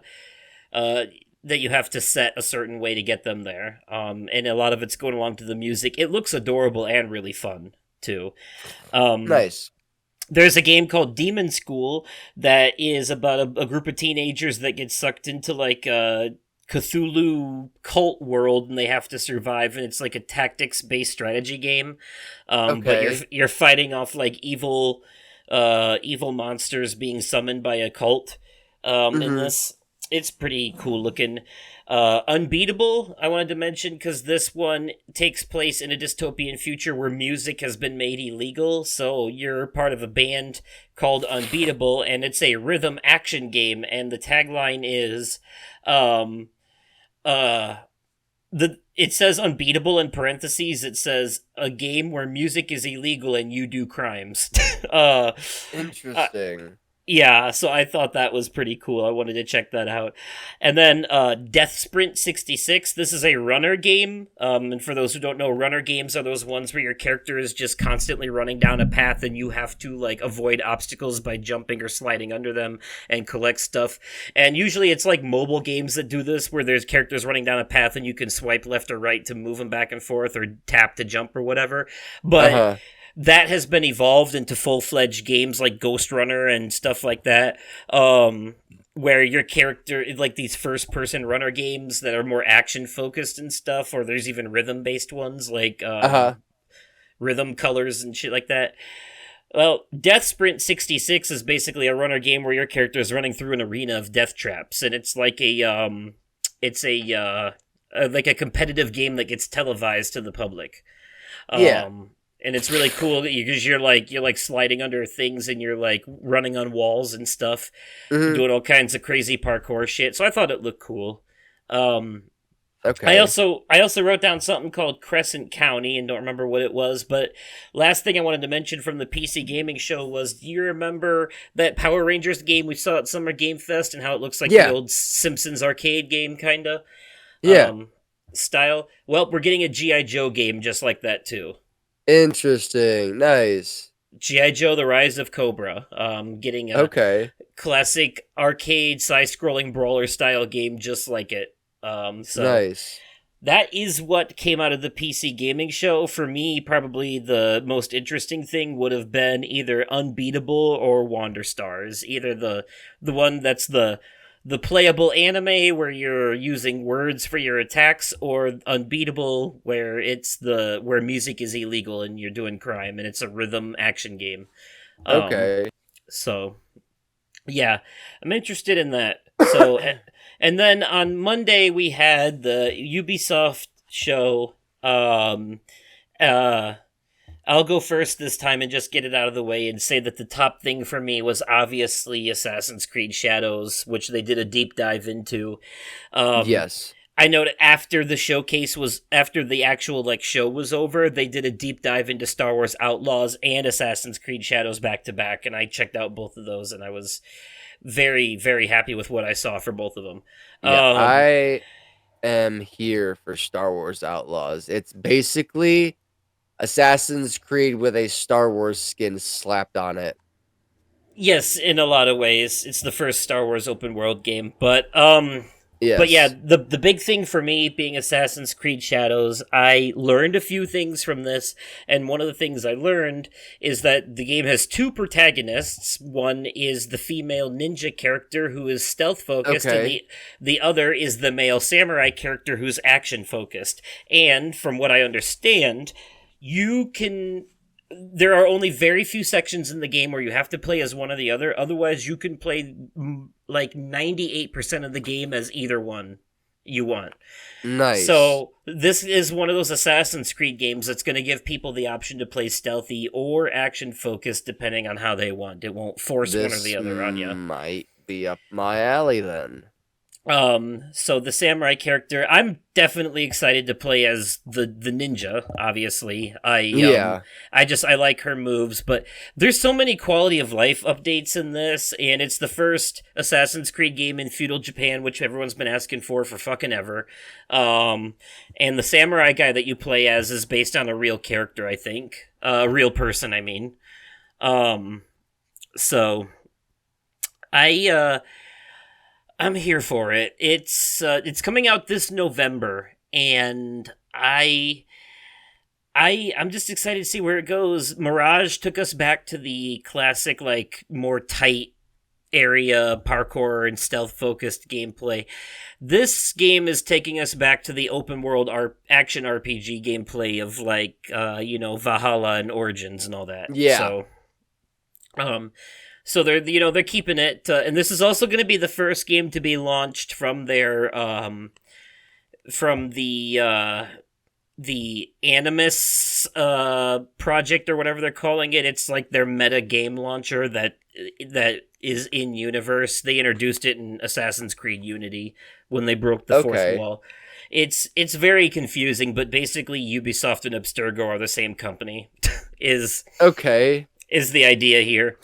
Um, but yeah, they think they're Remedy. But anyways, yeah. So I thought it looked really good. Everything that they showed, that what we saw at the Xbox show, and what we saw at the Ubisoft show for Assassin's Creed Shadows, just in general, I'm excited for it. I'm hoping it just won't have a overly huge, overwhelming map full of icons of stuff that I'm probably going to ignore. Like Odyssey did, Mm-hmm. which ironically enough would probably be the one you like the most because Odyssey is the Greek mythology one. Fair. So where you play as a Spartan warrior. Yeah. Um, so But that was that for me. You said for you it would be Star Wars Outlaws. I take it. No. Oh no. Okay. What This was your big one? I have three things on my list, and But what was number your game of the my show? number one, all we got was a title and a release year. My top announcement was Prince of Persia: Sands of Time. Getting a remake because that was a I PS2 am game. dude. I shit a fucking brick when I saw that title pop up on that screen. I'm like, oh, no, yes, fuck, yes. And it came with a bunch of other Prince of Persia news in Oh my terms of god, yes, it did. updates for existing games. Yeah, the Prince of Persia game that came out back in, what was it, January? Yeah, Lost Crown. Yeah.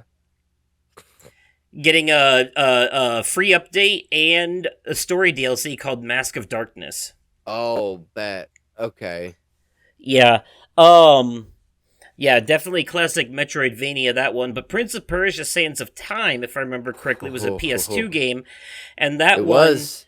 that one was more of like a 3D graphics one, but the gimmick in that game was that you could rewind time briefly. So anytime you made a mistake, like you Uh-huh. know, like jumping a gap or whatever, you could use that power to go back and try again.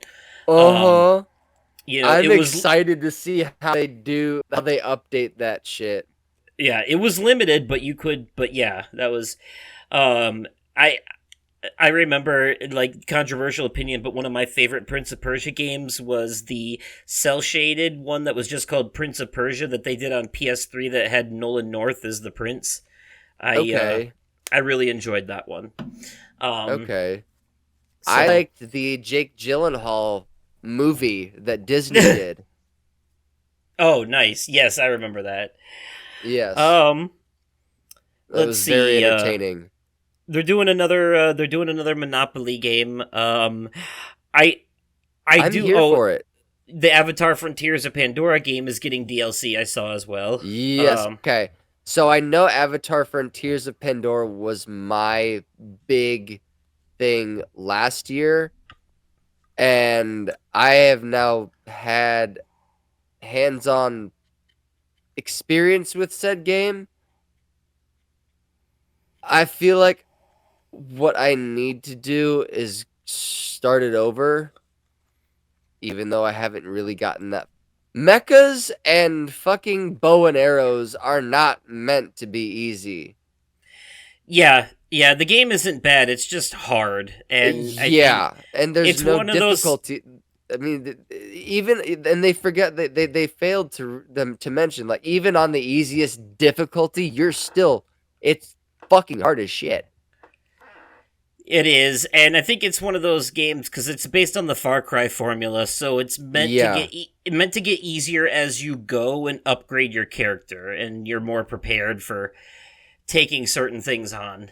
But yeah, that tracks.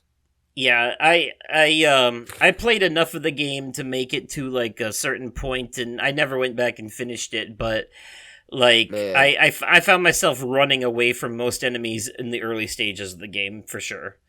Uh, yeah. yeah. Um, I do want to mention, by the way, this might surprise you that I wrote this down, but Battlecore Arena I'm interested in because Oh, if I remember correctly, this is the game where you're just playing as these balls with smiley faces on them that you can customize. yes. Um, and that actually looks fun. This is the kind of multiplayer game I would actually play. There's something about like, because if it's just these goofy balls smashing into each other and doing all this kind of, this is the kind of shit I'm into. Yeah. This is like this destruction derby nonsense. Like this is, like Uh huh. twisted metal with smiley face balls. Like, kind of Do I sense a let's play in the air? maybe. I mean, I wouldn't be against it. The developers said for this game the whole reason they decided to use orb characters is because like they were the easiest to code, like 3D modeling wise. Like they didn't know how to like 3D model actual characters, so they just used balls because it was easier. You know. That's So funny. yeah. Okay. Yeah, so that yeah, I'm into it. It looks fun. It reminds me of the same level of wacky multiplayer nonsense as like Knockout City, that dodgeball game I played with Dylan and Ryan a lot. Yeah. Um I think I I hopped love in when hopped in on a live stream when you guys were playing that one time.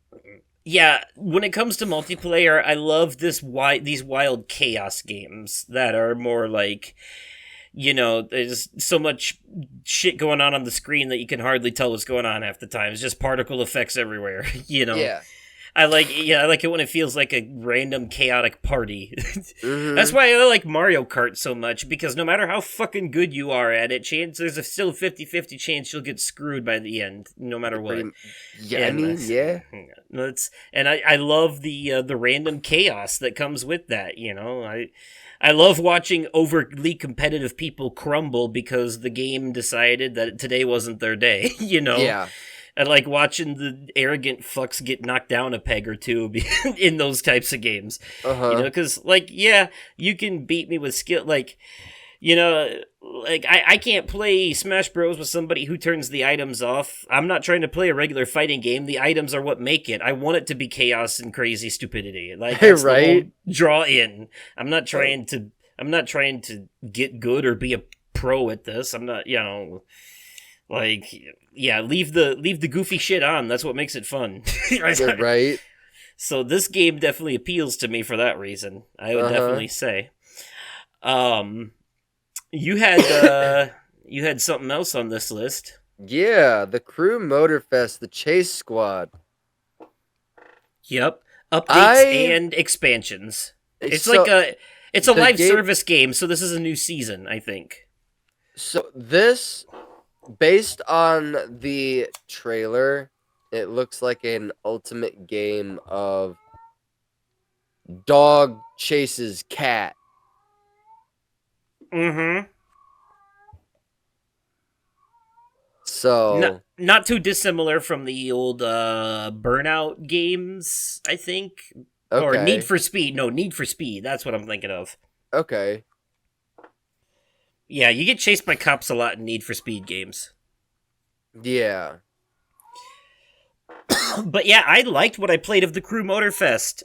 It definitely felt like a CarPG. Yeah, a CarPG, just like like I played the 5-hour demo and I'm like, yeah, this is a CarPG. It's the same reason I actually genuinely liked Forza Horizon 5. Sarah actually up and she shelled out the money and bought the Crew Motorfest.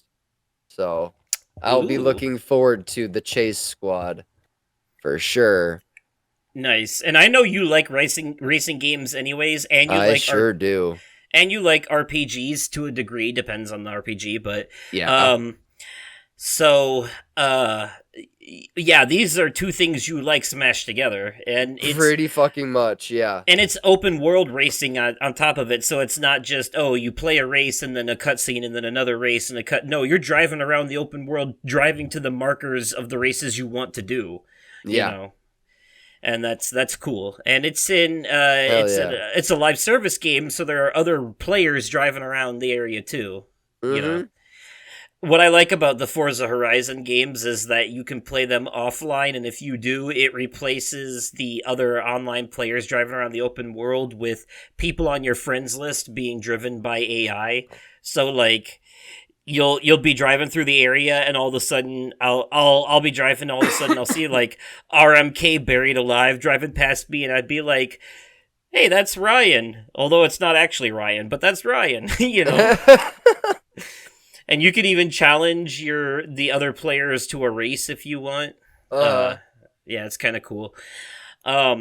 So that's the kind of multiplayer I'm into, the kind where I don't actually have to talk to people or work with them or interact with them in any capacity, you know? Yeah. Where I can just drive past them in the open world and we both exist and mind our own business, you know? Right. Right. I like that. Yeah.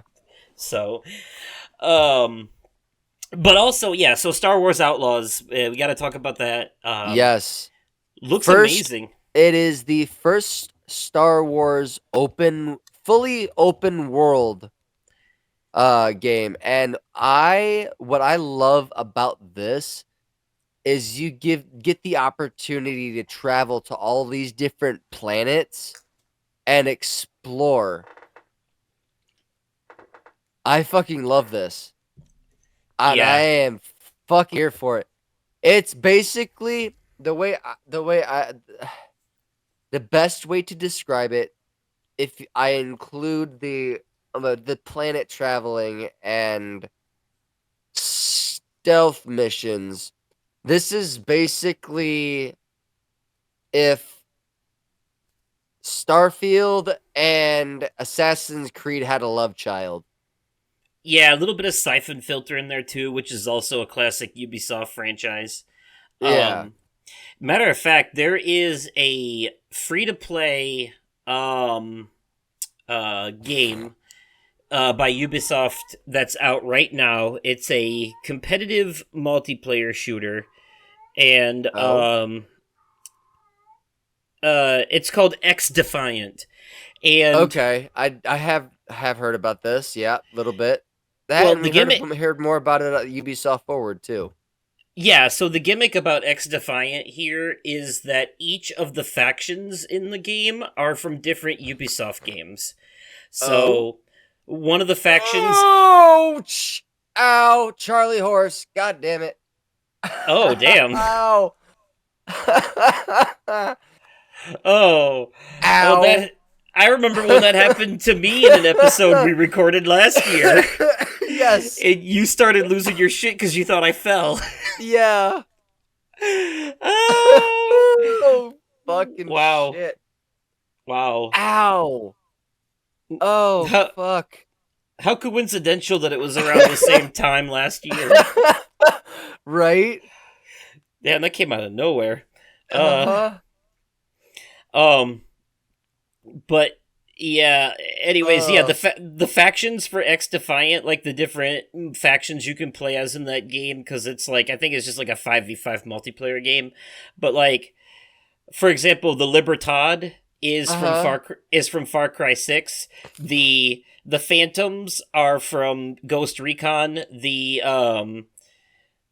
The Echelon or the Echelon are from Siphon Filter, and Dead Sec is from Watch Dogs. And those are Okay. some of the factions you can play as. So X I Defiant is like a. forgot that Watch Dogs was Ubisoft. Yep. Oh, here's an even more fun fact for that. Watch Dogs, Far Cry, and Assassin's Creed all take place in the same connected universe. And Really?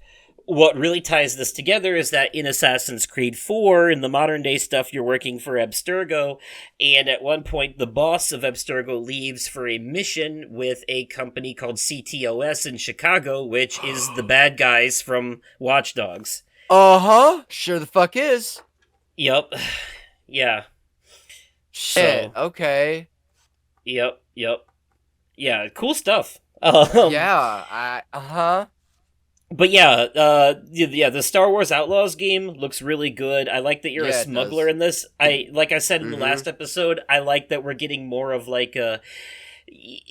a grounded, gritty Star Wars thing, and it's not like lightsabers and space magic this time around. It's because we just had two really great games like that, Star Wars Jedi Fallen Order and Jedi Survivor. We play as a fucking Jedi in those games and get all Yeah. kinds of space magic, and it's really, really cool. Hell But yeah. this is a different look. This is a It is. a different style, and I'm here for it. Also, her companion, that little lizard thing, Nyx or whatever, so cute. It Uh, is fucking adorable. yeah, it's just not Star Wars without a weird animal or robot companion. Like Exactly. yeah, and Like, I'm here for it. I personally cannot fucking wait for this. Yeah, I think it's gonna be I great. I yeah. will be honest though. It's the first open world Star Wars game, and I like Ubisoft's gameplay formula for the most part. I think at this point though, Assassin's Creed is the only franchise that can get away with climbing towers to open more of the map because it's just part of their lore. They used to do that. They used Yes. to do that in Far Cry, and they stopped doing it after a while because it became tedious. And they made a joke about it in the beginning of Far Cry 5, and you only have to do it once, and that's it. They But kind of did it in the Middle Earth games. yeah, but that's not Ubisoft. Um, True. the reason they did that in the Middle Earth, Shadow, Mordor, and War is because those games were copying Assassin's Creed and Batman Arkham very hard. Yeah. Um, Absolutely they were. they were copying Assassin's Creed stealth and viewpoint syncs and all that, and the combat in those games straight out of the Batman Arkham games, Yep. 100%. But Yep. to be fair, Assassin's Creed Syndicate also had Batman Arkham combat and a grappling hook and a zip line, so it's just They're just as guilty. somebody does something right and everybody else wants to start doing it because of how good Yeah. it is. So when Uh-huh. Batman Arkham was the first game to do that style of combat, and then everyone started doing it after they Uh-huh. did. Um, but you know what? Shadow of Mordor and War games have that no other game ever will have because WB copyrighted the mechanic is the Nemesis system. Yeah, true. Which they're planning on using for a Wonder Woman game of all things. So I'm curious to see how that pans out.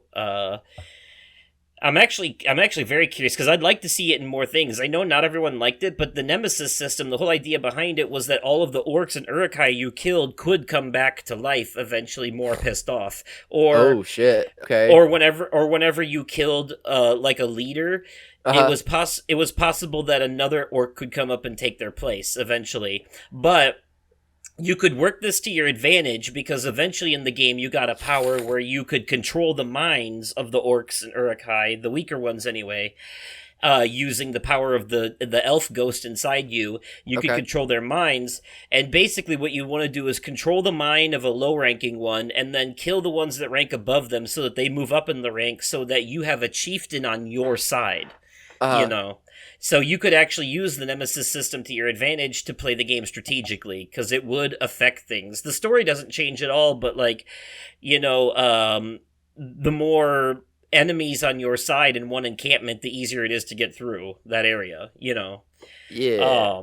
It had a very similar vibe to, like, in the Assassin's Creed games where you're going around clearing out Templar strongholds and reclaiming the area for the assassins, you know? That kind of thing. But yeah, Star Wars Outlaws looks really good. It does. It's definitely more action focused than Assassin's Creed, which is why I say Siphon Filter, because it seems like most of the gameplay is going to be third person shooting, but it does look like there will be some stealth sections too. They got a little bit of all of that in there, so I'm excited to see how it pans out altogether. So, hell yeah. But any other thoughts on the Ubisoft show besides the fact that it was surprisingly short and underwhelming, honestly? Considering my list only had 3 things, I'm tapped out. Yeah, I wasn't expecting it to. You know what? I was surprised. No Just Dance this year. Like, that was usually how they open the show, but this time they decided to open on more of like a orchestral, like performance. Yeah, which I thought was actually kind of cool. That was kind of a breath of fresh air for me because I got so tired of those cringy Just Dance musical numbers, with people in animal costumes and shit. Right. Hey there, everyone. Oversoul here with a little bit of an add-on, a bit of a DLC for this episode, a bit of a free update patch for this episode, if you will, adding in some extra content. For you see, at the time of recording this episode, the Nintendo Direct hadn't happened yet, nor had it even been announced. Literally 2 days after we recorded this episode, Nintendo Direct gets announced for the very next day, so I decided to hold off on finishing editing the episode so we could both watch it and give our thoughts on it separately, and splice them in here at the end.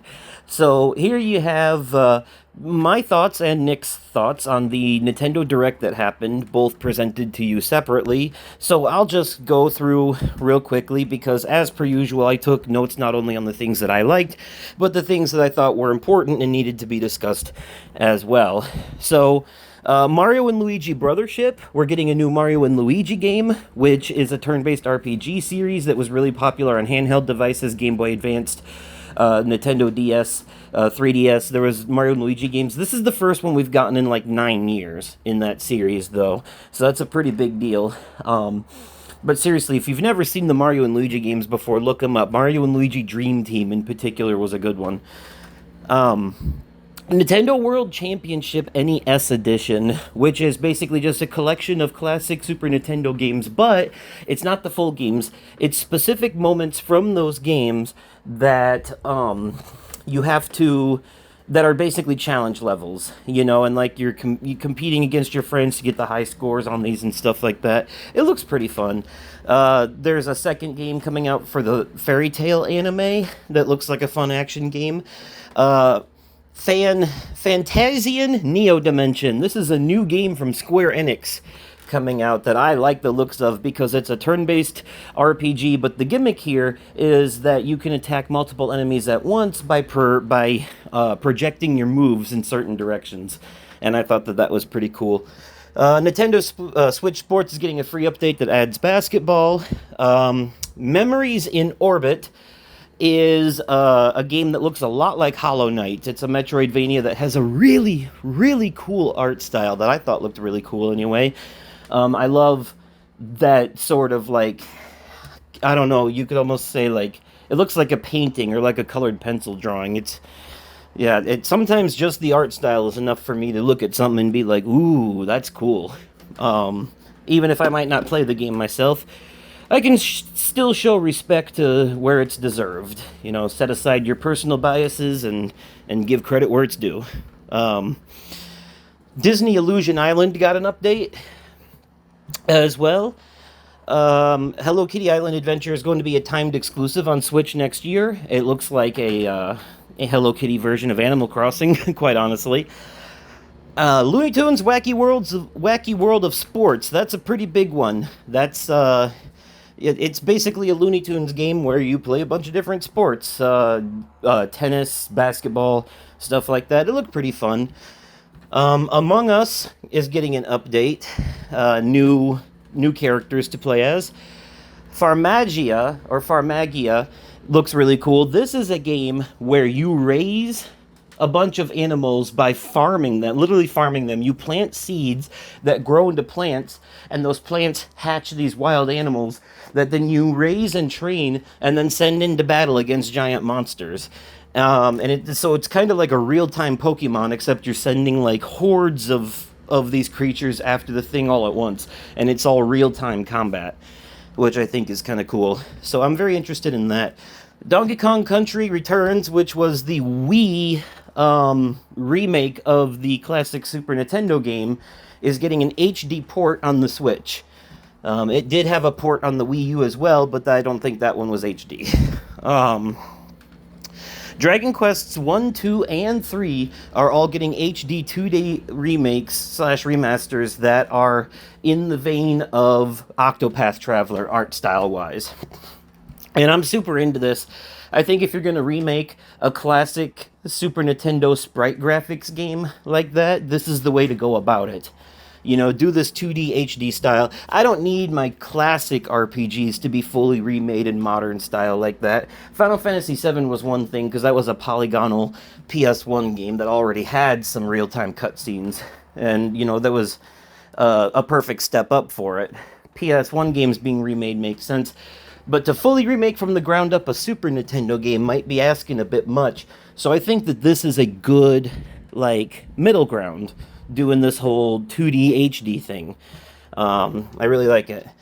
We got Funko Fusion, the Funko Pop game that's coming out, is basically you get to play as a bunch of different characters as Funko Pops and go into these worlds. You know, you can be Freddy Fazbear fighting a giant dinosaur from Jurassic Park, or Marty McFly going up against some Cylons. It's pretty interesting. I'm interested in it. I know a lot of people are hating on it, but I think it looks good. A new Legend of Zelda game. Oh, no, wait, I'm sorry. Legend of Zelda Link to the Past 4 Swords and Metroid Zero Mission from the Game Boy Advance and Turok and Perfect Dark from the N64 are all coming to Nintendo Switch Online, or are there now, for those who have the expansion pack. They are virtual console games. And this is the same Perfect Dark that's being remade on the Xbox as well. Phantom Brave, The Lost Hero, I thought looked really good. I'm a sucker for anything JRPG related. You give me a JRPG, you give me a playable anime, I'm in. It's really that simple. Turn-based combat needs to make a comeback. I'm tired of everything being mindless button mashing dribble. I'd like some more strategy in my games, please, thank you. I want to actually think when I play games, not just mindlessly smash buttons. I want my brain to be challenged. I want combat to feel like a puzzle. You know, I'm obviously there's nothing against action combat. Obviously, a lot of great games have that, but like, if I can just smash the attack button to, you know, one-hit wonder my way through everything, that gets a little boring after a while. Turn-based combat is like playing chess. You know, it's a thinking man's game. You really have to be smart. You don't have to be smart. It's not that hard to pick up and figure out. But in order to exploit the subtle nuances of turn-based combat, you really have to like be good at strategy, and I am, and that's why I like it. And I feel like too many of my favorite series that used to be all turn-based combat, like Final Fantasy and stuff, is deviating towards this like mindless button mashing gameplay style, and I don't want that. I want, I'd like more turn-based combat. Series like Octopath Traveler have proven that there's still an audience for that. So because it does well, so I'm in. Give me more turn-based combat JRPGs, please. Anyways, we also are getting Marvel vs. Capcom, the Fighting Collection Arcade Classics, which is basically a bunch of old Marvel and Capcom fighting arcade games put together into one collection. You got like Marvel vs. Capcom, X-Men vs. Street Fighter, the classic Punisher game, all the kinds of stuff. And here's the big one for me. This was my personal game of the show. Super Mario Party Jamboree. Out of all the Nintendo franchises, believe it or not, Mario Party and Mario Kart are actually my two favorites. Before Metroid, before Zelda, before regular Mario games, before Kirby, before Splatoon, before any of that, it's Mario Party and Mario Kart. I love them because they are chaos. And that's the exact kind of chaos I love. I love that kind of chaos in my multiplayer games. A lot of people I know don't like these types of multiplayer because of the random chaos. They prefer, if they're going to win, they prefer it to be skill-based. They want to win based off their own skill. They don't want to win because they, use some random bullshit to get there. But me, I think games like this with items that can screw things makes it more fun. And it's one of the reasons I like Smash Bros. Too. I will not play Smash Bros. With the items off. I don't care if you're trying to rub your fragile ego. I don't give a shit. It's not like I'm here to have fun. I don't care about winning. I want to have fun. And these games are fun chaos to me. I think people taking them too seriously just sucks the fun out of them. So I love that you could be in first place in Mario Kart or Mario Party for like hours, and then some random tomfoolery and bumfuckery screws you over at the last minute. I love that. That's what I love about them. That's what makes them so goddamn good. And that's to me, because to me it makes it more accessible for everyone. Little, 7-year-old Jimmy has just as much chance of beating the game as, 70-year-old Harold or, 22-year-old Martha. They are all equally have the potential of winning or losing because of the game's RNG screwing you over at any given moment. And that, to me, makes it more fun and more fair. That way people who are more skilled can't just keep dominating, like the old people and the children. It makes it more family-friendly, more family fun this way.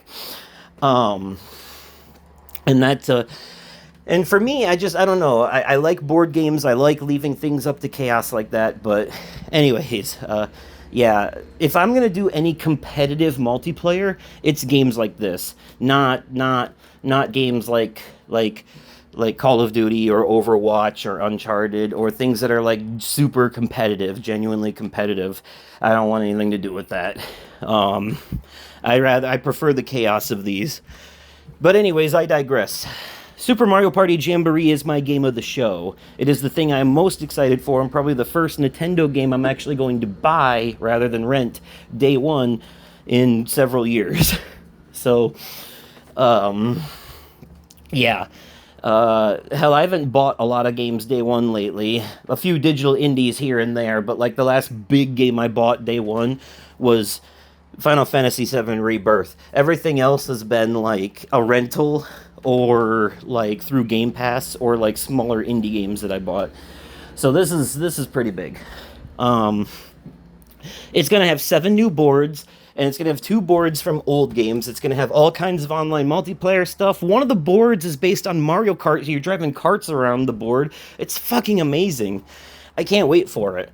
I like, it looks so good. It looks like it's going to be the best Mario Party ever made. Hands down. End of story. I cannot wait for this one.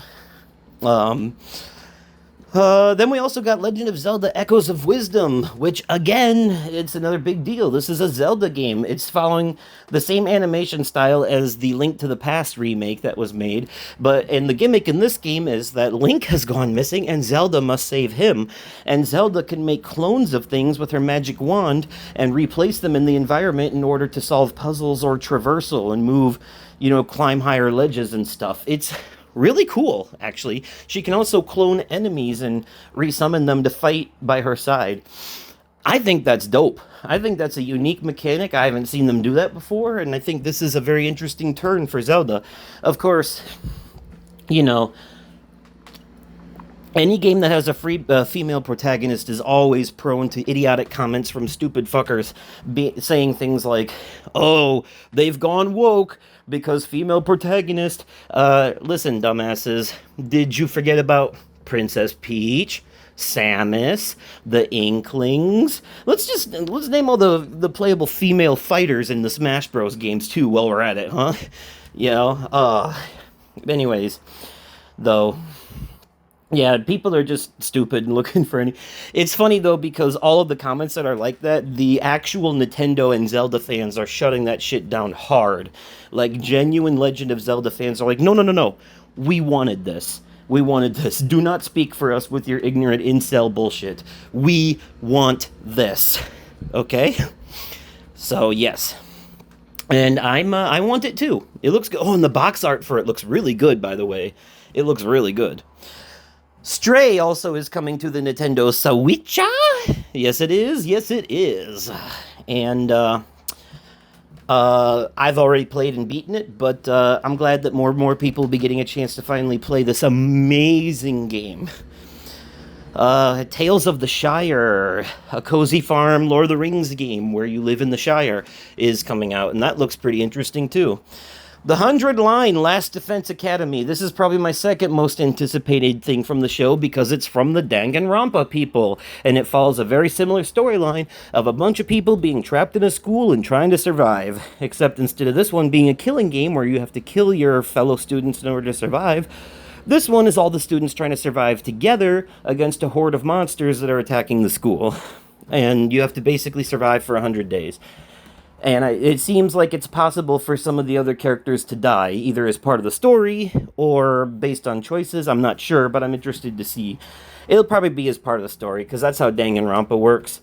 The characters who were set to die were predetermined to die. There's nothing you can do to stop it. So, anyways, it's not choice-based, it's just part of the narrative. But I'm interested because you tell me something came from and it really shows, like, they're not trying hard at all to hide the Danganronpa animation in this game. Like, the character models, they look exactly the same. I love it, though. Don't fix what ain't broke. Also, we're getting a remake of Romancing Saga 2, which is another Square Enix series I really like. And, besides that, Metroid Prime 4. Romancing Saga 2 was a really old Super Nintendo series, or maybe even, I think it might have been like Famicom, I'm not sure. But anyways, I'm always happy to see, like, again, give me more turn-based JRPGs, more strategy RPGs, more smart people games, please, thank you.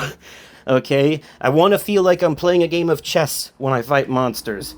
I want to feel like I'm smart for having accomplished winning the fight. I want to feel like I did more than just pressed square to attack. I want to actually do things. So, yes. So, Romancing Saga 2 remake is also up my alley for that very reason. And then Metroid Prime 4 Beyond. This looks cool. Now, the Metroid Prime series came out on the GameCube a long time ago. And there is a remaster of the original trilogy on the Switch. But I played some of the ones on the GameCube. It's been a while, but this looks fucking good. I can't even lie. I'm into this It's a Metroid game that's in first person, so it's a first person shooter. Kind of has some minor Halo vibes going on. I love the whole move where she rolls into a ball and goes through vents or uses that corkscrew jump to get to higher places.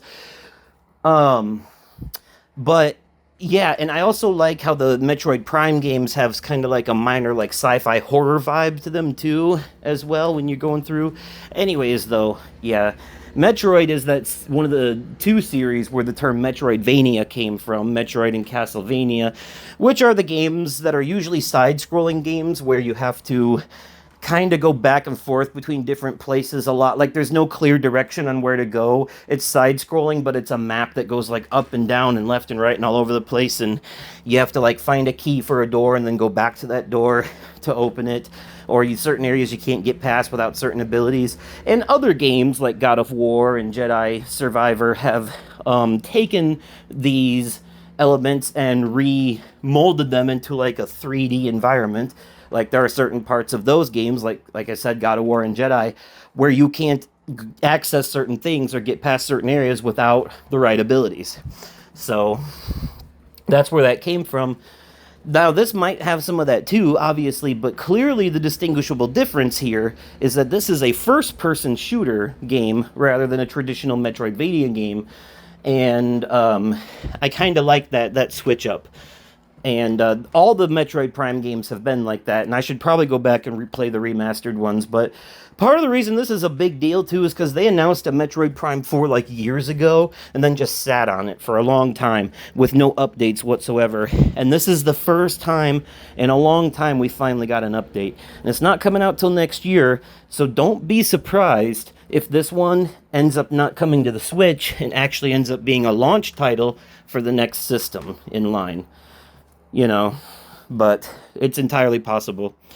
But anyways, those are my thoughts on the Nintendo Direct. I'm excited for damn near everything that they showed because I am not picky, and I think we're eating good. I'm and even the things that were maybes for me, I'm still open-minded enough to try them before passing judgment on them. So honestly, there was hardly anything in this showcase that I said no to. It all looked good. All of it looked good. It all looked good.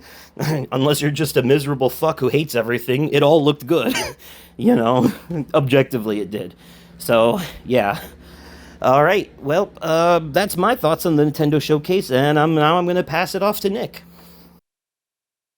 All right. It looks like this Nintendo Direct was super fucking stacked. For my personal top game of this showcase, I would have to say, it is a toss-up between Funko Fusion and Looney Tunes Wacky World of Sports. But if I had to pick one, I'd have to say Funko Fusion. I like that there are so many Funko Pops. And the fact that you get to play as Freddy Fazbear from Five Nights at Freddy's, that's fucking badass. Chucky, yes please. Man, I'm really excited for this one. We got, so this is the list of things that I had jotted down that not only excited me, but it really excited Sarah too. Yes. Sarah's number one, I would say that this is her number one, is Tales of the Shire, a Lord of the Rings game. I'm excited for this one too. I'm not normally one for a cozy farming game, but I'm always down for a good Lord of the Rings game. So this one is definitely up there, for sure. But yeah, this is the list that I had put together of all of the things that not only excited me but excite Sarah too. But we got Mario and Luigi Brothership. I like this. I feel like this is it kind of feels like a turn-based action RPG. Those are the vibes that I got from it. Um and the anime is really you like it. Away from we got Nintendo World Champions NES edition. I don't have this one, although that I am excited for it. We've got Nintendo Switch Sports getting an update later this summer. They're getting the basketball. They're up to four players basketball. I really like the mechanics for this and the fact that it's basically Wii Sports but on the Nintendo Switch. And I fully plan on getting this game at some point because this is it's a throwback for me from when I first played Wii Sports. It's a sense of nostalgia, if I may. It's definitely up there for me. We got Hello Kitty Island Adventures. I'm not particularly excited for this for myself, but I figured for my daughter, she really likes. She hasn't really shown any interest in Hello Kitty, but I think she might get into this. It's I think also one thing I should note is Hello Kitty Island Adventures was originally a Apple Arcade original. If I'm not mistaken, let me fact check that. Hold on. Yeah, Hello Kitty Island Adventure was an Apple Arcade game that is coming to console.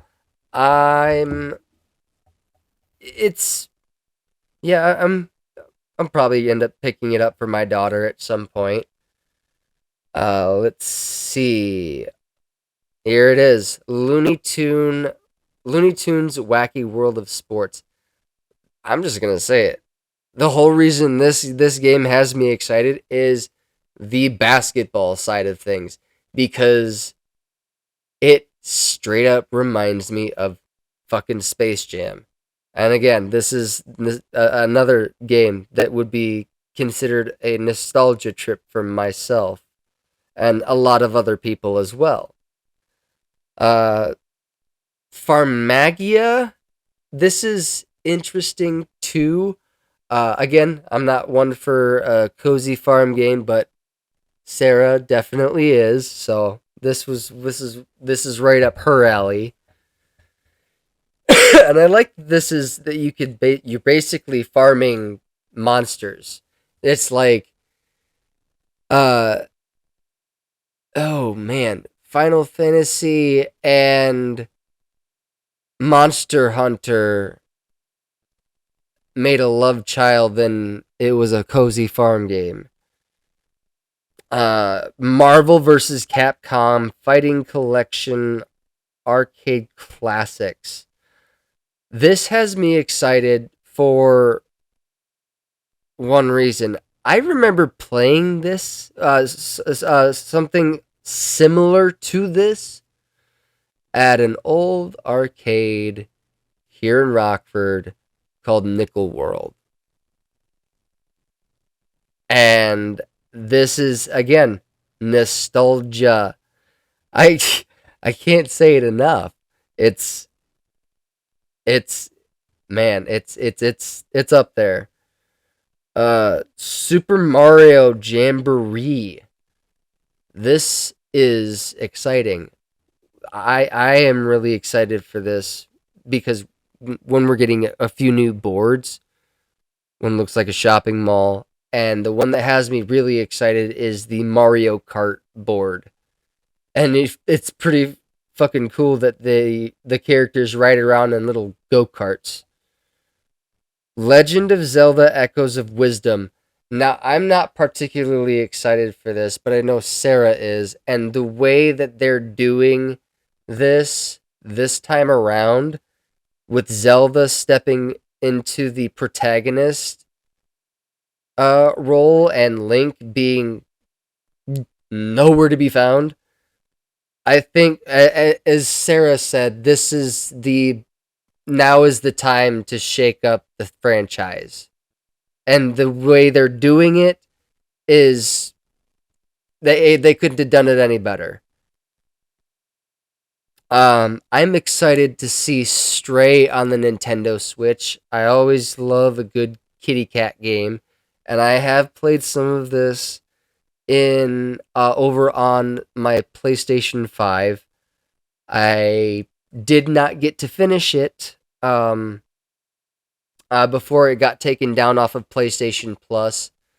I do know it goes on sale from time to time, and I do realize it's only a $30 game. However, funds have been tight, and this is definitely on my list. This is on my radar for the Nintendo Switch, for sure. Ace Attorney Investigations Collection. Again, I'm not usually one for games like this, but this is a game for a true crime nut, and Sarah is my true crime nut. And then I haven't played a Metroid game since the fucking GameCube. So to see that they're making a new Metroid game, this is super exciting stuff. Metroid Prime 4 Beyond is on my radar for 2025. But anyways, well, it sounds like we covered everything there was to cover about the last parts of Summer Game Fest. But, that'll be it for this one. For those of you who watch the Xbox, PC, or Ubisoft conferences, let me know your thoughts in the comments down below. If you're watching the video version of this, remember to click that like button, for the algorithms and what have you.